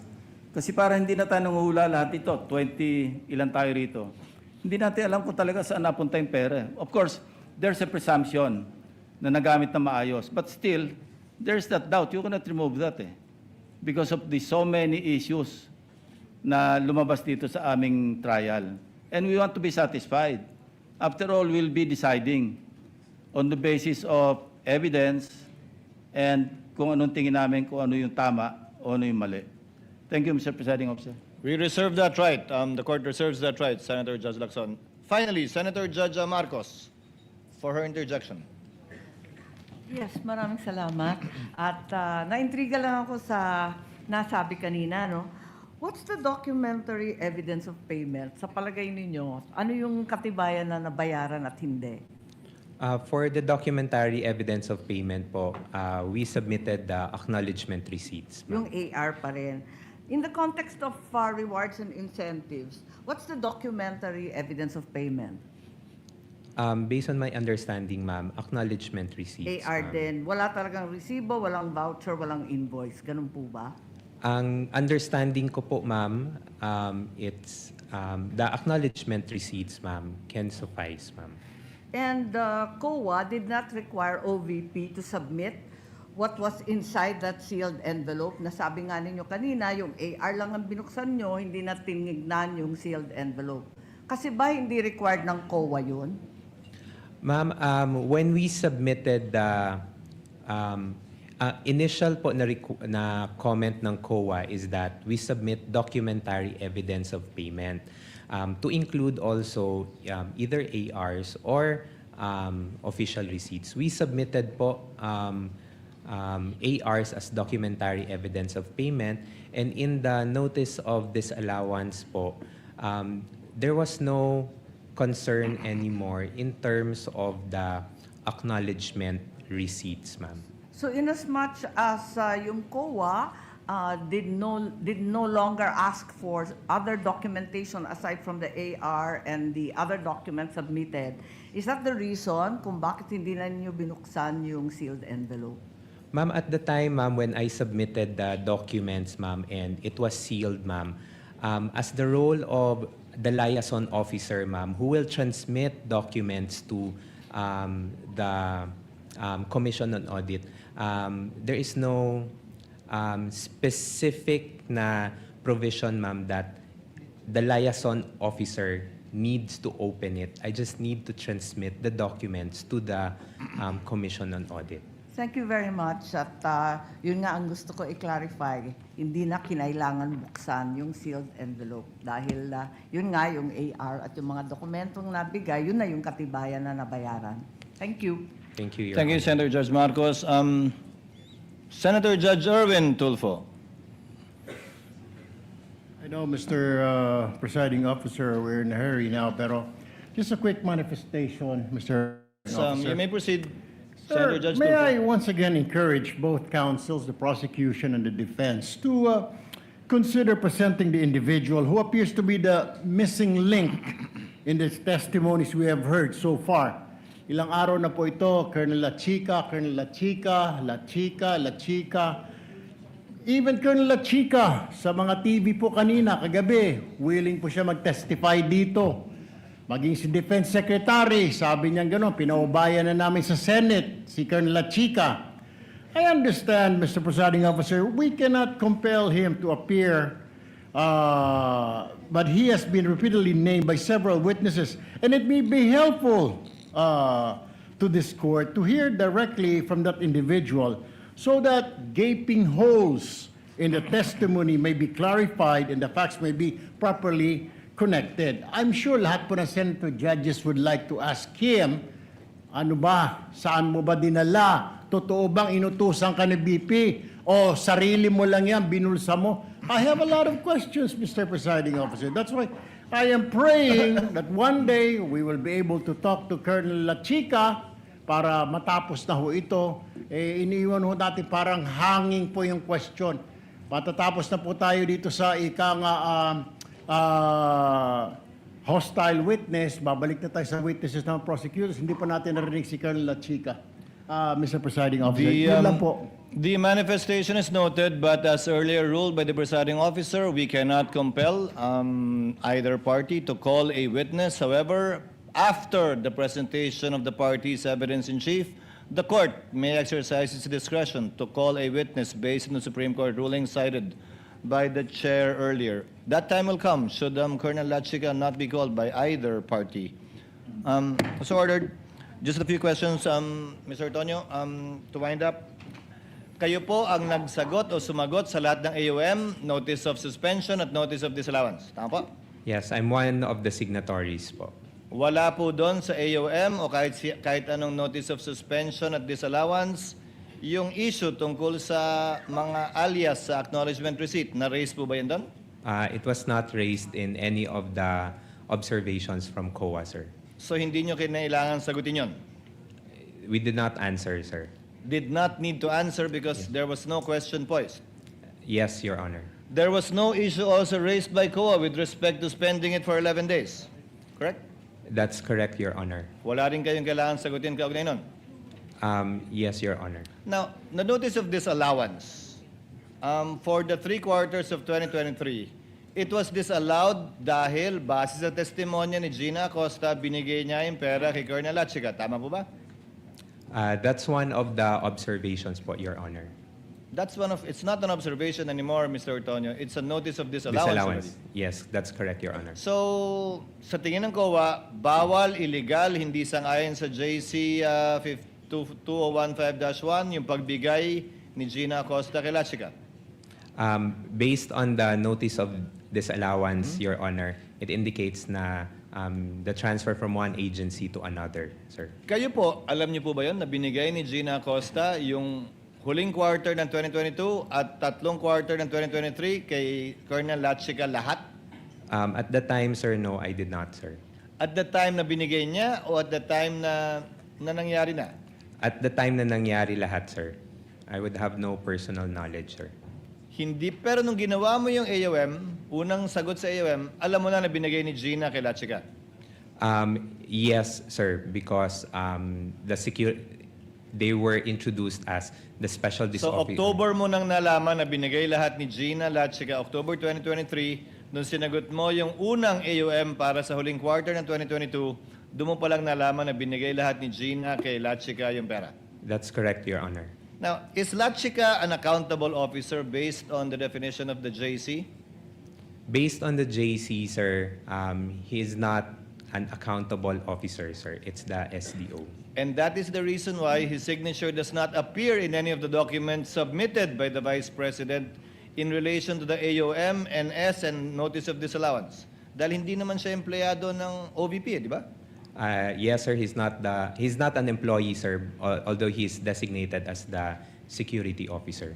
Is that allowed, designating someone as a security officer who's not an employee of the office and being given that much money to disburse?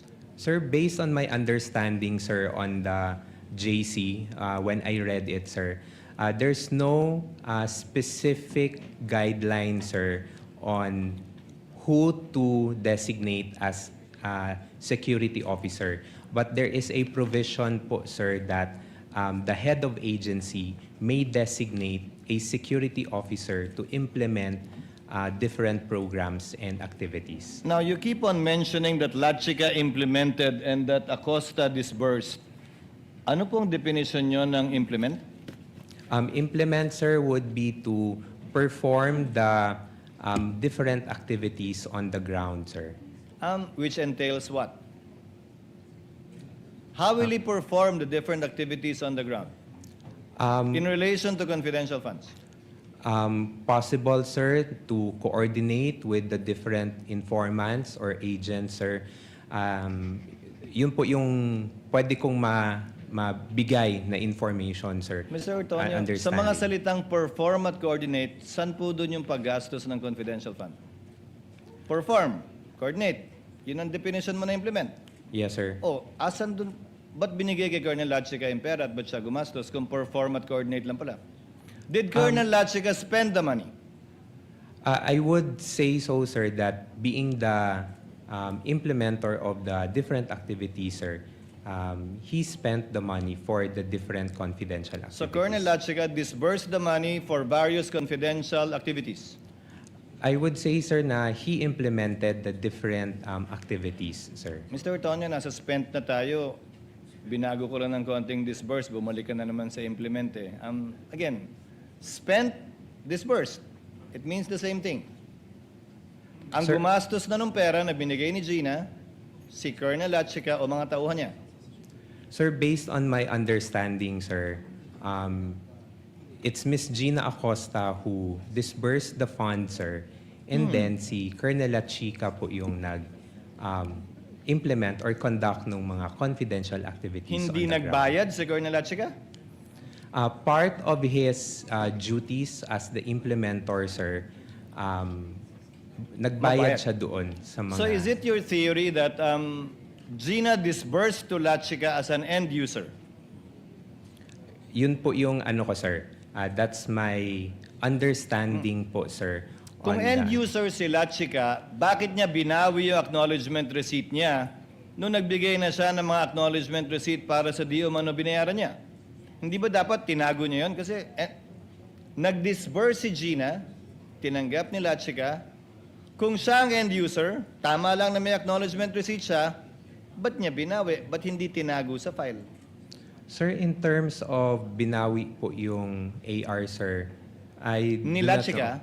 I do not know of that, sir, because... That's what Gina said. The AR, sir, were given to me by Miss Gina, and then that's what I submitted Mr. to the Antonio, Commission on Audit. The ARs of the various aliases na binanggit, yung kanina pa sinasabi, ng iba't ibang apelido, kasama yung apelido ko, yun yung sinubmit ni Colonel Lachika. Ayon kay Gina, nagbigay siya ng pera kay Colonel Lachika at bilang katibayan, nagbigay na acknowledgement receipt si Colonel Lachika. Pero nung nagbigay siya ng mga acknowledgement receipt at liquidation, binawi daw ni Colonel Lachika yung acknowledgement receipt. So wala kang kopya ng acknowledgement receipt ni Lachika? Sir, I'm sorry, sir. Ang pagkakaalam ko, sir, is that I got the box with acknowledgement receipt, sir, from the Special Disbursing Officer. And So that's you're what not aware of any acknowledgement receipt signed by Lachika? No, sir. So if Gina disbursed to him, ba't hindi mo hinanap yung acknowledgement receipt kay Lachika? Sir, the request, sir, was for the DEPs for the implementation, If your sir. theory is, dinisburse kay Lachika, in-implement ni Lachika, hindi ba kailangan may papel yung dinisbursan na tinanggap niya yung pera? Sir, I did not request for it anymore, sir. That's the final question, sir. So this is your story. You placed in the PAP, or you know that what they placed in the PAP, Good Governance Program, Socioeconomic Delivery Program, pero gagastusin yung confidential fund para sa informants, para tiyakin na ligtas ang ikalawang Pangulo saan man siya magpunta sa bansa, kaugnay ng trabaho niya, at ginamit itong confidential fund para bumili ng impormasyon, pera binigay para ipambili ng pagkain, ng silya, ng computer, ng gamot, kapalit ay impormasyon para matiyak ang kaligtasan ng VP at napatunayang matagumpay yon dahil walang nangyaring masama sa ating Vice Presidente hanggang ngayon. Yan po yung buod summary ng paggamit ng confidential fund ng OVP base sa inyong presentasyon. Sir, with due respect, sir, just... You can correct me, sir. Just one correction lang po, Yes, sir. It's for the... to ensure that the activities of the OVP will be implemented safely and that no untoward na mga mangyayari in the performance of... walang mangyayari sa mga different activities ng OVP. That's what I Walang understand. mangyayaring masama sa kanya at dun sa makikilahok. That's an accepted For the office amendment. and sir, for the people who will be, say for example, attending mga events, sir. Kaya hindi lang kay VP, pati sa mga taong makikilahok dun sa event para ligtas silang lahat doon. Yes, Your Honor. Yan po yung sinabi sa inyo ni Colonel Lachika na rason kung bakit siya namigay ng pera sa iba't ibang informant sa pamamagitan ng reward o pera pambili ng gamot, ng silya, ng computer, ng pagkain. Yes, Your Honor. That would be all, Mr. Antonio. Senator Judge Zubiri, to avail of the first round. Thank you very much, Mr. President. I was not going to ask any more questions. I won't be asking a question to the witness, more to address the court. Can we make, because this is a recurring theme, halos sa lahat ng mga testigo, ang sinasabi po nila at minsan mga tanong ng prosecution or defense and prosecution ay ito bang finding ng COA, hindi pa siya final. It is yet under, may motion for reconsideration, ika nga, binanggit nga kanina ng ating testigo. Can this court make representation with the COA? If possible, during the duration of this trial, so that we may be guided as judges. Can they make their finding already with finality? Who knows, they may say na wala namang nangyaring kalokohan, itong article ay tapos na. Pag sinabi naman talaga nila ay masyadong glaring yung mga violations, then tayo bilang mga judges will also be clarified kung meron talagang misuse of funds. Kasi yung arbiter talaga nito is COA. Di ba? Lahat ng misuse of funds ng government agencies, it is the COA that makes that determination. And then before it is taken up to another court, which is Sandigan Bayan, the Ombudsman. Pero sana po, Mr. Presiding Officer, this is an appeal to the COA. I know there is what you call a due process for the parties, but I think the filing for the motion for consideration was done a few months ago, or I think it was in 2000. The findings came out 2024 or 2025. Medyo matagal na. And if there was a motion for reconsideration on the part of the Vice President, maybe it will be prudent that they already come up with a decision of finality, Mr. Presiding Officer, and furnish this impeachment court because it will be very important. Kasi ang sagot palagi ng testigo, may motion for consideration pa kami. Hindi pa final po yan, Your Honors. So, for the guidance of each and every one of us here, may we appeal to the Commission on Audit, I'm sure they're listening, can they already come out with finality on this issue so that we may be guided by the arbiter, the final arbiter, when it comes to issues of misuse of funds. Yun lang po, Mr. Presiding By way of Officer. reply, Senator Judge Zubiri, the Commission on Audit is an independent constitutional commission, and I doubt if we would be well within our rights to compel them, similar to a mandamus, to act one way or the other on this matter. Secondly, That's why it is a request, Mr. I Presiding think the Officer. period to file an appeal under 45 or under 65 by certiorari of the ruling of the COA Commission and Bank has not yet lapsed, and the period to file a reconsideration has not yet lapsed too. It is yet to be, the respondent I think has until October to file a motion for reconsideration. So it's not yet in the hands of the Commission at this point in time. But having said that, thirdly, Yes, Mr. President. there are cases decided by the Supreme Court to the effect that a final determination of COA is not necessary for a case to be heard and tried. This does not preclude the impeachment court, if at all, from deciding based on available evidence in regard to the articles of impeachment pending before us. Pero Mr. Presiding Officer, napakabigat na mga akusasyon na binabanggit natin dito na yung araw na ito sa Vice Presidente. Napakabigat. Does not that weigh on to the Commission, although it's an independent body, that prudence dictates that they must act with of course, following the what you call due process. Kung October, sinasabi nga natin, hindi nga ito matatapos ng December. So it is well within the period. I myself, as one of the judges of this impeachment court, want to see the final observation report or findings of the Commission on Audit. That is an appeal to them. As I said, we cannot compel them. They are a independent constitutional branch of government. But for example, budget season starts next week. They will come. Maybe we can ask that question to them. How long will it take before this finding comes out? Because We want to know. I cannot make that. It's very difficult sometimes to make a decision without the final decision made by the Commission on Audit. I think it would be very important, Your Honor. Just putting that on the record. Thank you. The manifestation of Senator Judge Zubir is noted. Proceeding now to some administrative matters. The Honorable Luistro earlier asked about the presence of Colonel Boransing. We furnished parties with a copy of his letter dated August 25, stating that he cannot make it given that he needed to coordinate with his superiors before being able to leave his post as prescribed by the standard operating procedures in the Armed Forces of the Philippines, and requests that he instead be called on September 1.